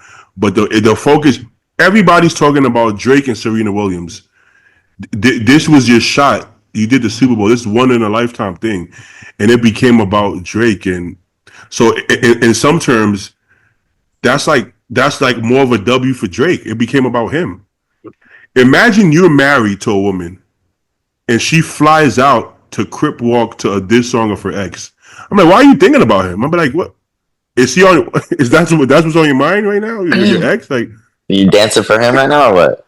That's what I'm saying. And he's like, no, I just did it, because it was a great opportunity. It's like, yeah, that's what you're supposed to say, but let's be real. Come on. If I went out of my way to diss my ex, I feel like my girl would be like, I don't have a girl, I'm just saying hypothetically. My girl would be like, really? So that. Yeah, Drake still living in her head rent free, my man. That's what I'm saying. And it seemed like he's living in both of their heads rent free. And I think he should have just completely ignored it. Whether or not he won the battle lyrically, he won the people. So that's a win. It's over, move on. But now it's like it's going the opposite way. Like he's getting more negative for some reason, where it should have been just about him and positive, but it became negative now. So now he's actually receiving hate. I don't think he saw that happening. You won, take your W, and that's it. Leave it at that. You know what I'm saying? So, and I actually saw a couple of videos that I didn't even realize how deep it was. I knew Drake kind of put Kendrick on. I didn't realize how much he actually put him on. But now these videos circulate. I'm like, damn, I didn't realize it was that deep. So now I'm like, that's kind of fucked up. He kept taking shots at Drake actually, and then Drake was like, he was downplaying it. He didn't want to talk about it. No, we cool. So I wasn't even aware of some of that. The first time I ever heard Kendrick was on Drake's album actually, which is a long time ago. We're talking that was on I forget the name of the album. We're talking about a long time ago, like over a decade ago. So I don't know. So that kind of doesn't seem, correct now, But anyways, that's a whole different conversation. And Taylor Swift was getting booed. You saw that one? Damn. People don't like the Chiefs specifically because of Taylor Swift. Just because they don't like Taylor Swift. Isn't that crazy? Isn't that crazy? That's wild. I think that's wild. Well, shout out to them. Shout out to them. Why do you think people don't like Taylor Swift? Jealousy. Huh? Jealousy. Okay. Why the fuck do you care what somebody else doing unless you jealous about what they got going on? Yeah. I think you're not wrong. You know what I think? I think like I'm not like a hardcore diehard football fan, at least at this point in my life. I think the football fans wanted to just watch football. Yes. And it became so much about Travis and Taylor, and I think it made them upset. They're like, I just want to watch football. I don't care about this love, this romance. I think that rubbed people wrong. I don't care either way because like I said, I'm not that hard football fan, and I'm not like I'm indifferent about Taylor Swift. I don't listen to Taylor Swift music, but I mean that's not music for me, right? So you look like a Taylor Swift guy who listens to that. You know who I do listen to though? Who you wouldn't think? I listen to Adele. I don't think you would think I listen to Adele. Nah, Adele fire. Adele got some. She got some hits. She got some. She does. Yeah, she got some pipes on her. Yeah. Adele when I'm in prep, sometimes like I want to relax. Yeah, no. Sometimes I want to relax and I don't want something to get me hyped because I'm not in that state of mind. I want to relax. And I'll throw on like unusual shit. I'll throw on anything from Bob Marley to fucking Michael Jackson to Adele. Just music that I don't usually listen to, but I'm just trying to get into a different headspace. I'll smoke some weed, or some shit, and then I'll just vibe out to like some, some, I don't even know what you call that kind of music. Just like almost classic. Like the opposite of what you listen to in the gym. Yeah. I mean, on the way to the gym, you're gonna listen to some completely different than on the way back home, right? It's usually yeah. Well, anyway, shout out to the Super Bowl and Adele, huh? And Adele. Yeah. Do y'all think that football is rigged to some extent? Yes. Yeah. Okay. Let me not say rigged. That's what I was getting at when I said there's no fucking way you can blow a game that fucking bad. Let me not even say rigged, even though that's kind of what I mean. But let me say the refs give preference on calls sometimes. Yes. The very first call of the game was ass, but I was in the favor of the Chiefs, though. Yeah. I think it's pretty obvious. Honestly, I think it's too much to deny at this point. What's crazy to me is that they still do it, even though there's playbacks and it's live. We can literally see it happen multiple times before they move on. Like, what the fuck? And then you still like that, and then you still deny it, which is crazy, right? You can look at the replay, and be like, what? Like, what do you? But then they still do it. So, hey, it's a crazy world we live in. The way I feel, like my understanding of the world is everything is about money, regardless if we want to believe it or not. When you have billions of dollars up for grabs, you're not gonna find fairness. Money has nothing to do with fairness. All right. When it comes to boxing matches, I think UFC is getting so much more popular because boxing, there was so much money going to these fights between the fighters, fucking mob, billionaires, whatever so much bets and shit going on, and it's so easy to throw a boxing match. It's so easy, that I think people just got to the point they're like, that's not. We don't like where this is going. So boxing is getting a lot less love, and then UFC is getting a lot more love. Just because UFC is so dynamic, it's a lot harder to tank it, and it would be kind of obvious. And then the way Dana White is, nobody's above taking money, but he's really headstrong to the point that. Hey, good Paul. Good Paul. What up? a Dana White is the person you want in charge if you don't want shit like that going on. That's the kind of person you want in charge. But like yeah, going back to the football games, like you watch some of the throws that Mahomes made. It's like what it was like. What are you throwing over there for? That didn't even make sense. yeah. It's like you're a professional quarterback. You don't make you like that was not him at all. Like he just didn't do that. I'm not even a Chiefs fan. I was like, bro, come on now. It's not real.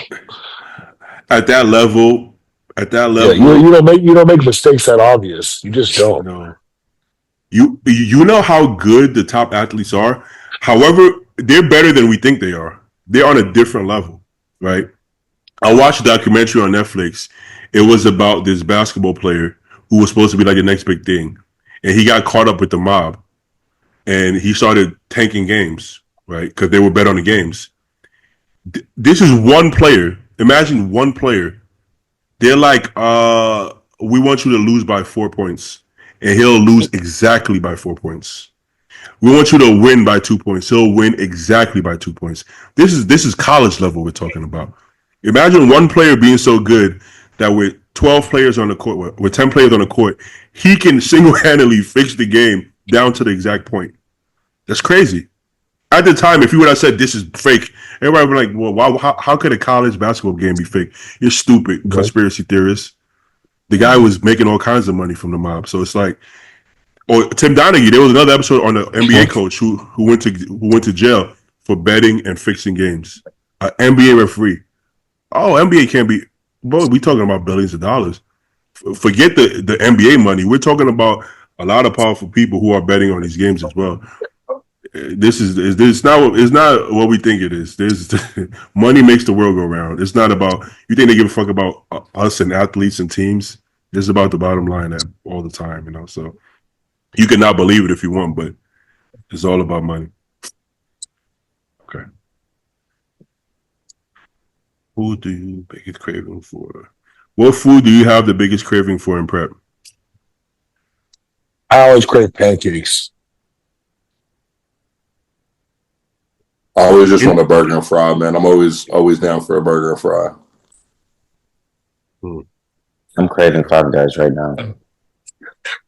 They'll probably give At the same time? Hey, chill. That freaky ass. I think it changes, though. I feel like it changes over the course of the prep, but I think I agree with all of y'all. I think I crave burgers and fries a lot in prep, and I crave pancakes for some weird reason. Yeah, pancakes be hitting, bro. Like when you're hungry. When you're hungry, every fucking time. I don't eat pancakes in off season, but in prep, I start craving that shit. I start. Well, we don't. I don't think we crave anything in off season. We crave not eating in the fucking off season. Yeah, fuck the off season, bro. There's no craving in off season, but yeah, I think lately though, after I pulled back on my food, I've been on a fucking bagel kick. I had 2 bagels right now on this podcast. It's fucking great. 2023 prep, I kept bagel in my diet, just one, not even one bagel. I think it was half a bagel. I kept it pre-workout for like most of the prep. I just was great. I just felt like I kept keeping it in. I don't know. What would you put on it? Would you put the spray butter, or would you put? Yeah, I did put the spray butter. That's a go-to right there. Yeah, I would put everything bagel seasoning, the seasoning one. I don't know if you know what that is, right? Yeah, I know what you're talking about. I don't know what's in it, but everything. I'm pretty sure it's like there's no calories, or I don't know, but I would put some of that on it, and I kept it in probably till a couple weeks out. So, that's what she said.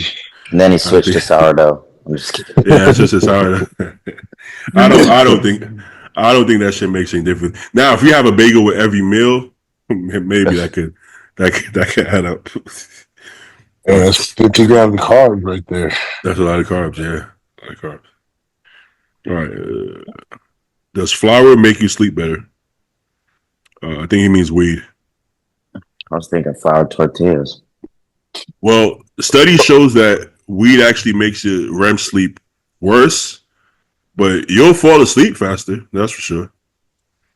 It does. It tells you that the quality of your sleep is worse. I have I've never. I have a protocol for if you don't want to. Are y'all still able to see me? Yeah. The protocol is to remove flour. You would do 600 mg of magnesium glycinate, 600 mg of theanine, 3 grams of glycine, and 2 grams of myo-inositol. That magnesium glycinate, that shit puts you the fuck out. This is if you don't smoke weed? Correct, because I'm honestly trying to wean off of it. I still need it just to make me tired. Because I'll lay down, but I'm up. I'm like, so I'll smoke before bed just to kind of get me sleepy and dozing off. But I'm trying to get away from it.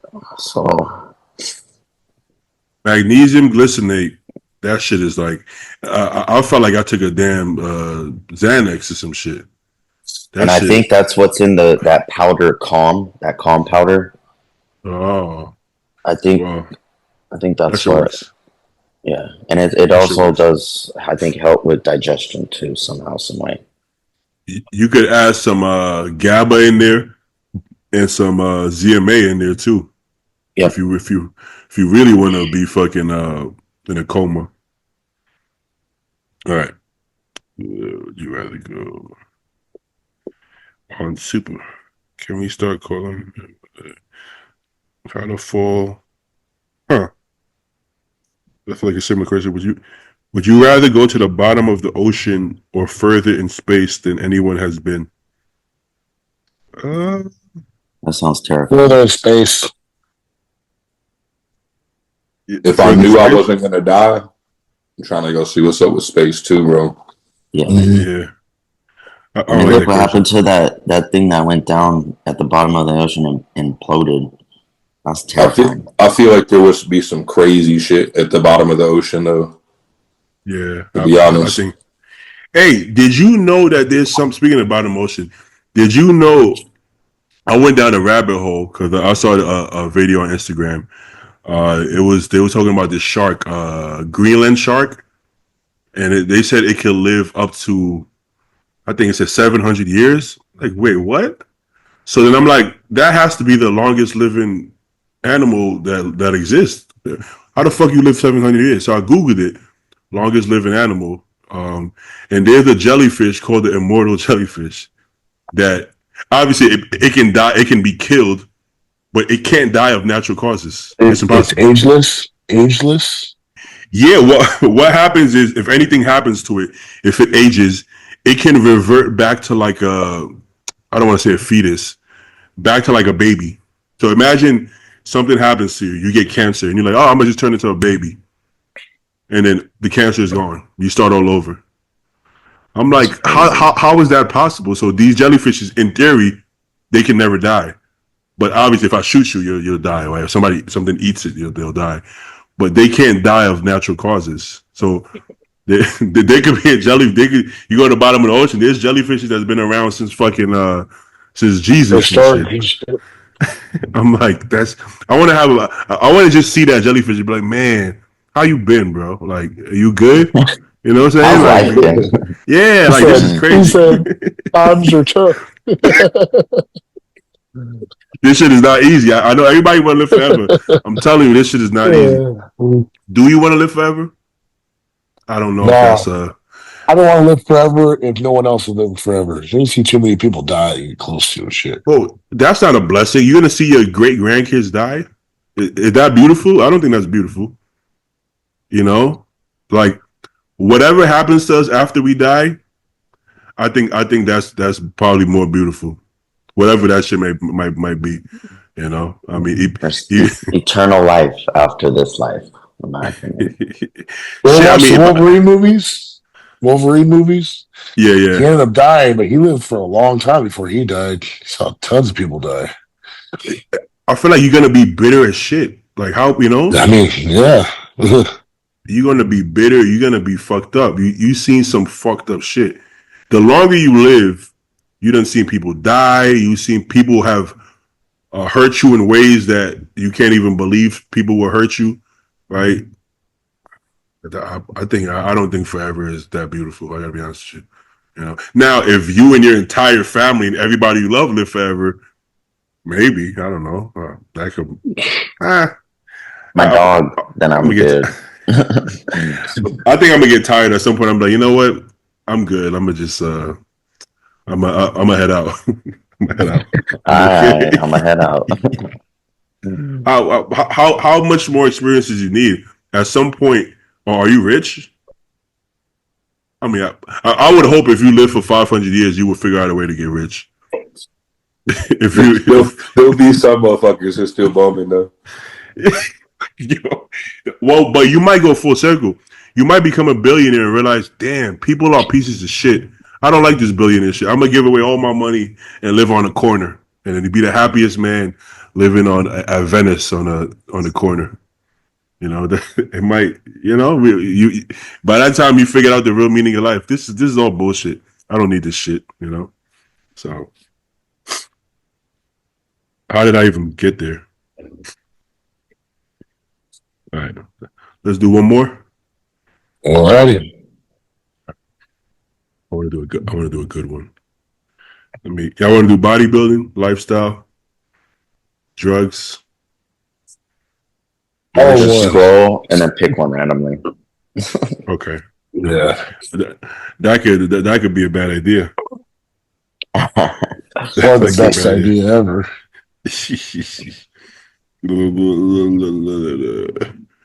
What age do you think you'll retire? Well, from bodybuilding. Well, you didn't say bodybuilding. I mean, let's say bodybuilding. I don't know. I'd like to think I can compete until I'm 43. What kind of question is that? I don't think it's an age thing. I think it's a yeah, like I'm hoping my health. It's a multifactorial kind of thing. How do you feel mentally? Do you want to compete? To be honest, what if I have like another kid and then I'm like, man, bodybuilding is fucking stupid. I'm gonna do something else. You know, you never know. You go do fucking ayahuasca in Peru, and you come back. You're like, this shit is. Why am I doing this? This ain't it. I don't think it's an age thing, but I wouldn't want to compete past 40. If you started at 30, that's one thing, but I wouldn't want to compete after 40. Honestly, I don't think I want to compete to 40. If I'm being honest, but let's say that would probably be a cap. Probably like 35, bro. Honestly, yeah, like 2 more years. I mean, if you're not going pro by 35, I'm not doing shit with bodybuilding competitively. You know what I mean? Okay. Even if let's say we both turn pro this year, do I want to compete past 35? I guess it depends what happens after you turn pro. We would both get smoked in the pros, bro. Let's be real. Yeah, but let's say if you did, well, I still don't know if I would want to compete over 35 though. Yeah, facts, man. I think it is. I think it depends, like 100% on, like you said, the trajectory of career. Because some people get to travel the world and shit too.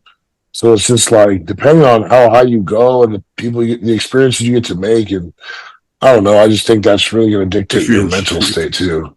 If you're enjoying it, my only thing is that I could travel the world right now. So like I don't need bodybuilding to travel the world, you know. So it's more of if I feel fulfilled by it. If I feel fulfilled by turning pro, if I feel fulfilled by competing as a pro, or just in general, then I probably would. But it also, like Joe said, it depends. What if I have a kid? Honestly, if I have a kid, me personally, I don't think I would compete. I don't know. William Bonet just did that podcast with Fruat, and he basically explained he understands he's quote unquote on his way out, but he has like 4 or 5. I don't know how many kids he has, but it's a way of income for him. So he still competes to simply put food on the table. And then you got to think about too, man. Like how many people or how many kids can be like, oh, my dad's a pro bodybuilder. Like it's kind of motivating too. I'm sure like it's pretty dope to stand on stage and your kid cheering you on. Like I remember going to a bodybuilding show and I heard this little girl cheering so loud for her dad. It was the dopest shit ever. Like that shit just fucking lights you up. So it just depends. He was on an amateur. He was on an amateur stage, man. Like now you're saying you're one of the best in the world. The fuck? Pretty fucking cool. Man. That's true. I think I have a different perspective of life at this point. I don't, regardless of what the accolades are, even if it's in bodybuilding, outside of bodybuilding, that doesn't fulfill me. I gotta be honest with you. Like, what fulfills me is, I think what fulfills everybody is the relationships you have with everybody, your friends, your family, your kids, your loved ones. Not feeling that empty feeling, because you could be the best in the world and still have that big ass hole in your heart that you don't feel fulfilled. And I think a lot of the top guys will agree if you ask them, if you honestly ask them, not for social media, not in front of everybody, personally, how do you feel? I think most men would never admit how they feel, but I think a lot of people feel that hole. And what fills that hole, I think, is for a lot of people, family. It don't got to be actually like a wife and kids. It could be any sort of family, but just that connection with people that you love and feeling loved and giving love, right? There's no better feeling than that. You know, I live in West Hollywood. There's a lot of rich people here that they have a lot of accolades. There's doctors, there's surgeons, there's people just, I don't even know where they get their money, but they're just rich, but they have nobody. They have nobody to share it with. And they're like, hey, come here, come look at my cars. They come, you want to come party with me? And it's like, you can tell they're lonely. They don't have that. There's no worse feeling than feeling lonely. Even if there's people who love you, if you don't feel that feeling all the time, you're going to feel lonely. And regardless of how much trophies and cars you have, nothing is going to fill that void, you know? And I think that's what life is about. So I could care less about any accolade. That sounds good. Like, whoa, congratulations. But inside you're like, thank you. But it's not doing anything. You did it at the moment. You cry, you're happy, and it's over. You don't continue to feel it. You don't just hold the Miss Olympia trophy like I Mr. Olympia every day. Oh, this is so good. You feel it, and then it passes. Then you go right back home into your lonely house by yourself. Right? You're not sitting there like, oh. Let's say you have that support and family behind you, and you're doing all that, though. Then that's fulfilling. Yes. But what that tells you is the fulfillment is still coming from the family. Yes, you know, yeah. That's what I meant. It's a little different if you're like, you hear your kid cheering you on, like they're into it as much as your wife or you, like, you know, it's different. 100%. Now, if you're doing it selfishly and like they're not about it, yeah, you don't want to do that shit no more. It's not going to do anything for you. No, yeah. So yeah, I think it comes down to that. I think you would enjoy the entire bodybuilding, even right now. Let's say. At this point, let's say for you, Joe, you have a lot of like friends and connections and relationships while you're in your bodybuilding journey. And it's probably going to be a lot more fulfilling now in the next 5 years than it was for the last 5 years, right? Would you agree with that? Well, much better. I always talk about like, it's crazy. You come into the sport alone, you can come out with a giant family if you do it right. If you do it right, yeah. If you do it wrong, you lose everything around you. Yeah. But you know, it's ups and downs. I think in the beginning, a lot of people do lose some because your first initial group of friends might not stick around, and then you build a new family, and then shit, if you're lucky, you have kids and a wife, whatever. When Ashley very first started talking to me, remember I was supposed to be her trainer first. She actually asked me that question. She said, "How do I?" Naughty guy over here. Yeah, I'm a bad boy. She asked me, "How do I keep balance with my life and my relationships?" And I was like, "You don't." And I said that if you want to make something of yourself in this, you're going to lose a lot of friends. You're going to end a lot of relationships, but you're going to get better ones, new ones, and it's going to be in the life path that you wanted in. Because now you're leaving the old ones behind because you found yourself in what you want to do. And those people that are with you now, those are the real ones. Damn, that's that game. My guy groomed her from the get-go. He said, "Oh yeah, come with me. I'll show you what's up on this." Let me give you a baby. Joe got game. He said, "Yeah." You said lose all those relationships, you're gonna get new ones. Come here. Yeah, let me show you the way, man. Let me show you how to do it. Grab Big Daddy Joe by the hand.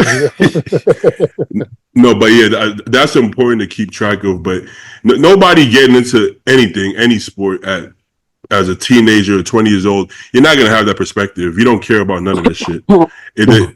You don't. That never crossed my mind. I didn't care about no family. I'm like, oh, fuck out of here. It wasn't even something I concerned myself with. I actually liked being alone. If I'm being honest, at that time of my life, I kind of liked just doing shit by myself. I didn't want a training partner. Bro, when Paul wanted to be my training partner, I said yes because I felt like I'd be an idiot to say no for where I wanted to go. But it was a hard transition to make. I was so used to being by myself, and it was hard. You see, yeah, you got phases in life. So at that phase, this goal is everything to you. You don't care about shit. I mean, we could say we care about our health, but I'm sure we were all taking some risks. So it's like at that point, you're focused. Like it's this not just for bodybuilding. This could be anything. This could be. I used to feel this way about basketball and football. It's just that's all you can see. Anything else is a distraction. So you just gung ho on that, and then as you see some success and failures, you start to realize that's not what's making you happy or sad. It's really everything else. Mm-hmm.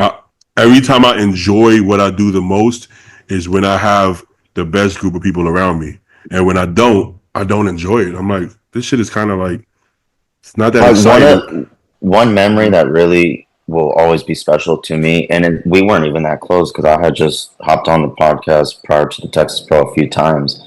But like after the Texas Pro, when I seen all y'all and that big ass group of people we took a picture with, like that was badass to me because usually I shut myself down to everybody. But again, I'm getting older and I can't do that my whole life. So I was like, okay, I got to break some things down and stop being how I used to be.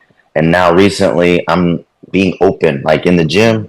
If you want to talk to me, like people are starting to come up and talk to me now because I think that just me making a change internally, it's visual outwardly, if that makes sense. So yeah, I mean, and likewise, like I just feel like giving back is a part of what we should do. So I'm just trying to give back and benefit everyone around me, and that alone is benefiting me too.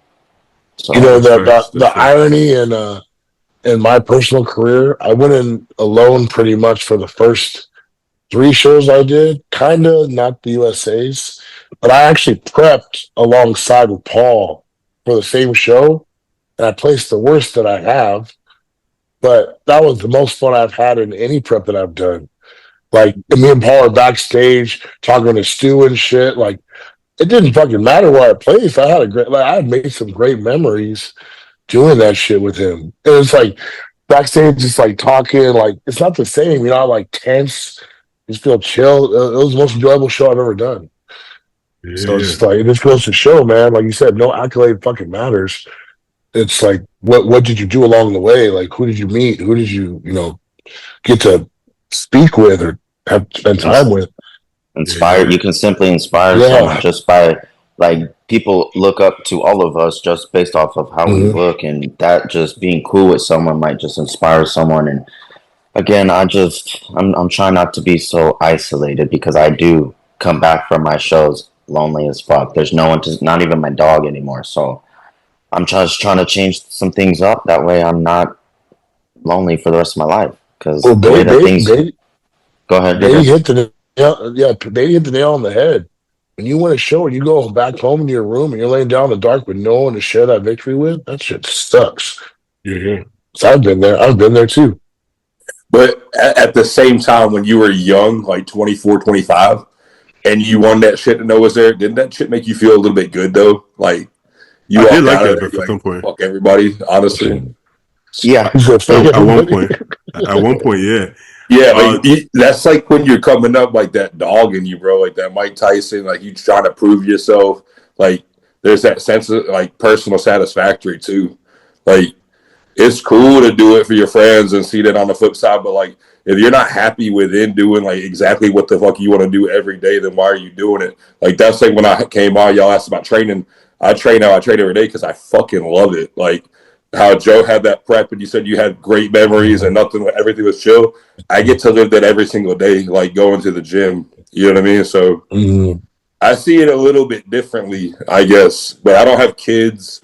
I'm not married and shit like that either. But I get so consumed in just like the routine of bodybuilding. There's this channel I follow. I think it's called Jubilee on YouTube, and they'll have like a group of people versus another group of people, right? And they had atheists versus I think Christians, something like that.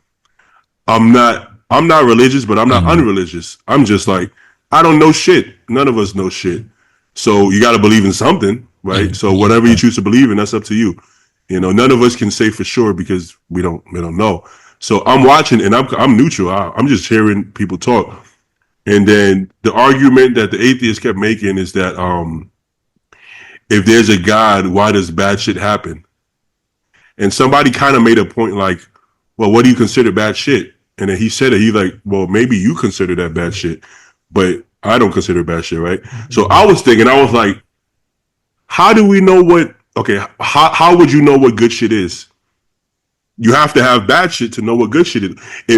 I always say, if I'm a baby and I'm born and I see my mom and she's 4 foot tall, I'm not gonna be like, my mom is short. I don't know what short is. I would have to see something to compare it. I would have to see, oh, my dad is taller. That means she's short. So they can't be good without bad. So for me to say, oh, God or whoever you believe in is going to only make good, you can't only make good because it wouldn't be good. It would just be, right? How am I big? I'm big because most people are smaller than me, right? If everybody's big, nobody's big. If everything is good, nothing is good. So you can't have one without the other. So that argument, you can't use that argument because one doesn't happen without the other. Can you have light without dark? If you were born blind, how the fuck you know what light is? You don't. There's no light or dark. It just is, right? So the same thing. Joe, you won your pro card pretty fast, right? Now you've been to a lot since then, whether placings or real life shit. Now imagine how you're gonna feel when you win your first pro show. It's gonna be a different kind of joy that you couldn't experience as an amateur because you didn't have all of these, you know what I'm saying? So you can only feel really good. You can only get pleasure from suffering. That's it. It doesn't. This is why we love bodybuilding because we understand on the other side of that suffering, there's pleasure. If we didn't suffer, with Chris, he's had how many 10, 12 surgeries? Like, if he turns pro this year, I don't even want to acknowledge that shit, bro. But even though like you work through the bad times, some people would look at that as a career-ending time, and you work through that. And again, I have faith that you can turn pro. Say you turn pro, it's like you're a dog. You went through all that bullshit, and you still came out on top. It's in his fucking name. It's in his name, bro. Chris is fine. He's always gonna be fine. Everything's gonna be fine. Everything's gonna be fine. I try not to think about the surgeries, man. I'm like, that's just what I had to do to get right to get back to doing what I got to do. You know what I mean? But other people in the midst of that would be like, man, this fucking sucks. I can't train. I can't. But you're staying positive, and it was simply just a test to your career. You have to. When you sitting in a bed on pain pills and you high and you can't train, and ain't nobody came to check on me. My ex-fiance didn't go to one surgery, so I was like, damn, I got nobody here. And then I sat there. I was like, all you doing is getting fucking high on pills, smoking, can't train. So I was like, I'm choosing to do this. I was like, this ain't the end for me. I'll still be able to train. I'll still be able to train exactly how I want to. It's just going to take some time. But I guess a lot of people fold when they get uncomfortable like that. But everything that happens after that is going to be way more fulfilling than what happened before that because that suffering is what makes the pleasure pleasurable, right? But it's like you said though, like bodybuilding is not making me travel. I could go travel by myself. Like if I win my pro card, I can't really speak on how I feel emotionally because I don't know where my mindset will be like after the dieting, the drugs, the fucking years. But I'm happy I'm truly happy every day. But before the surgeries, I was a miserable fuck, bro. You know what I mean? I was angry. I'd be look, I don't want to go on a podcast because I'll fucking argue with somebody. I was lost. I was an immature young man, lost, and then you go through some shit. And, like, that's why I'm glad, like, I didn't fold or I didn't quit or, like, I didn't kill myself. Like, I battled with mental health issues before the surgeries, but I'm like, damn, if I cut myself and I was healthy, what am I going to do now? Like, now that I'm doing surgeries, you taking these drugs, like, get your shit together, bro. You know what I mean? Well, usually the opposite happens, right? So it's like I was in a few situations where I almost died, right? Where I honestly believe that I'm dead. Like there's no coming back from that. Yeah. Before those situations, if you told me that, I don't know, if I felt like I didn't care about death. Not that I wanted to die, but if I did, it wouldn't faze me. If I was 18 years old and you pulled a gun on me, I honestly wouldn't flinch. But it's not because I'm like a tough guy. It's because I honestly don't give a fuck. Right? It's like if I leave, there's really nothing here for me anyways. So that doesn't really scare me. Like, okay, you feel like doing that? Go ahead, do it. That's your choice. You don't want to go to jail. You're gonna suffer. I'm gonna be dead. You're gonna suffer by going to jail. I'm out of here, so I'm good regardless, right? But then after almost dying, then I'm like, I don't think I want to die because not that you saw what it felt like, but you actually had to think about it realistically. Like, nah, I think I got shit to do. So now I feel the opposite. If you pull out a gun, I'm out of here. Shit to do. If you pull out a gun, I'm like, whoa, hey, I'm out of here, boy. I'm like, nah, not today, motherfucker. You don't have to. So the perspective changes, right? I was really young when maybe in high school when Jason Hull won his pro card, and I was like, and he started crying. I'm like, why are you crying? I'm like, everybody knew you was gonna win. You should have won years ago. Why is it so deep? And then he stopped competing. And he like, what was all that for? And then he was like, bro, it's not about the pro card. He's like, with all due respect, like, I don't care about the trophy. I just know everything I've been through and the sacrifices and the failed relationship and this girl that left me and my mom didn't believe in me and my dad said I'm a failure. And now I got a pro card and now I'm a multimillionaire. I'm crying because of the journey. The actual prize, the $1 million, I don't even care about the $1 million. That's what it is. I'll feed my family. That's the cool part. But I don't give a fuck about no Lamborghini and none of that shit. I don't even give a fuck that I'm pro. But the sacrifices it took to get here, this is where the emotions come from. So it only feels good from the suffering, right? So it's hard to. Cody Montgomery won his pro card. He's like, okay, motherfucker, I'm 20. I have no life experience. I don't even know what this means. Bro, you won. It's like, okay, I'm out of here. Yeah. Bye. He like, I'm gonna go do the Arnold. To next mission. What's next? I saw this post. You did the Arnold. Sorry. Like, think about that. I just want to. This is super relevant to the topic of conversation because there's a post from one of the Super Bowl winners on the Eagles team. In his post, he says after a few days, he's had time to reflect. I try to feel how everyone made it seem to be a champion, and unfortunately, it was short-lived. 2 days to be exact. I've never been a champion at the highest level before. I thought my hard work would be justified by winning. It wasn't. My thrill for this game comes when I dominate. It's the hunt that does it for me. It's when the dumbbell drops his head, the surrender because he can't F with me, the intense battles, early mornings, late nights, sacrifices. I love putting smiles on people's faces. Don't get me wrong, but it just wasn't what I thought it would be. It's the journey that I love the most. Like, yeah, but that's so relatable to bodybuilding, bro. It's the journey. It's like it's the days in the gym, giving back to the people. Like yesterday, I was teaching some ladies some stuff. Like that is more not valuable than a win, but it makes the journey more valuable, and then that makes the win even more fruitful. So, but again, the win it's short lived. I won the New York Pro, and everyone was on my job. I get second place at the Texas Pro twice in a row. No one gives a shit. When you win, the influx of hype comes, but it's literally short-lived. It's a week, maybe. Everyone wants you on their podcast. It becomes a selfish thing because everyone wants you for them. But again, it's that journey that really matters the most. Crazy. Just the journey, man. Crazy life we live, man. Yeah, I remember like all the kids having Jordans and shit. And I just wanted some Jordans. Oh, I want some fucking Jordans, man. Then I finally see some money. You know, after years of working hard, I'm like, I could afford Jordans. I'll buy all the Jordans, all of them, every single one. And now I have a room full of Jordans and I wear Crocs. I don't give a fuck about no Jordans anymore, right? The journey to get there, to say, put myself in a position where I could buy Jordans if I want to.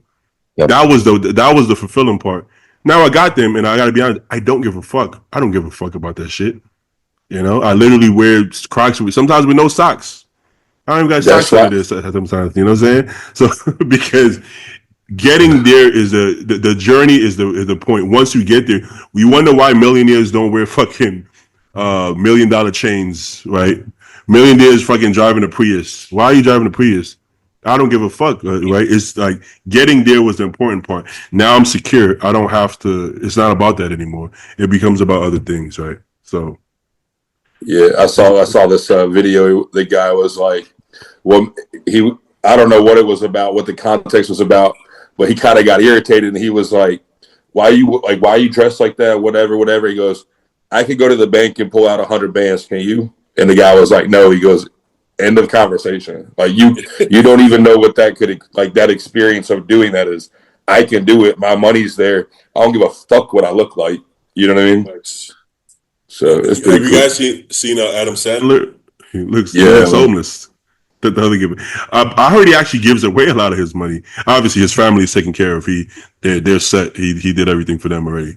But I heard he gives away a lot of his money. You know, which is, you wouldn't think that he don't give a fuck. He looks like a homeless person, and he doesn't care. But it's like, I mean, he's married. He doesn't have to look cute. He doesn't care. He honestly doesn't care. So you gotta respect that to some extent. It should turn into Dr. Phil.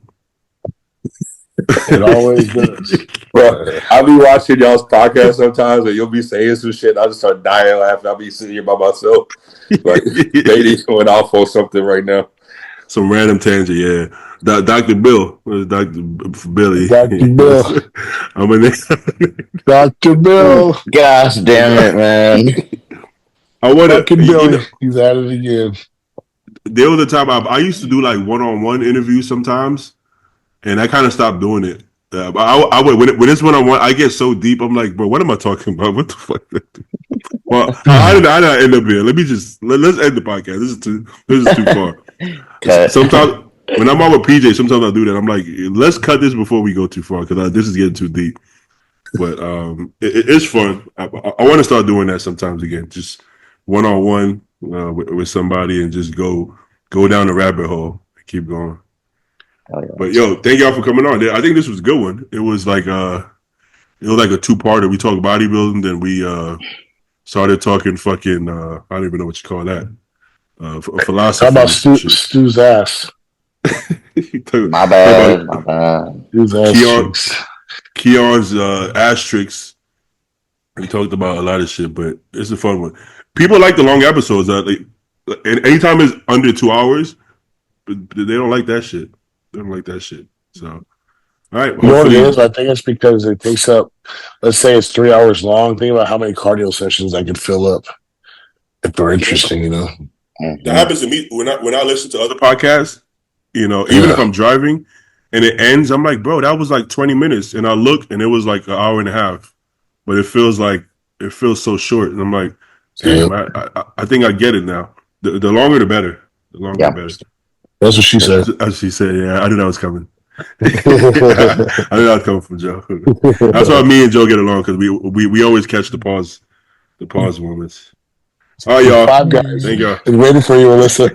I'm going to get my 5 Guys right now. Go get him, Tiger. My Valentine's Day gift to myself. What a way to go. All right, y'all.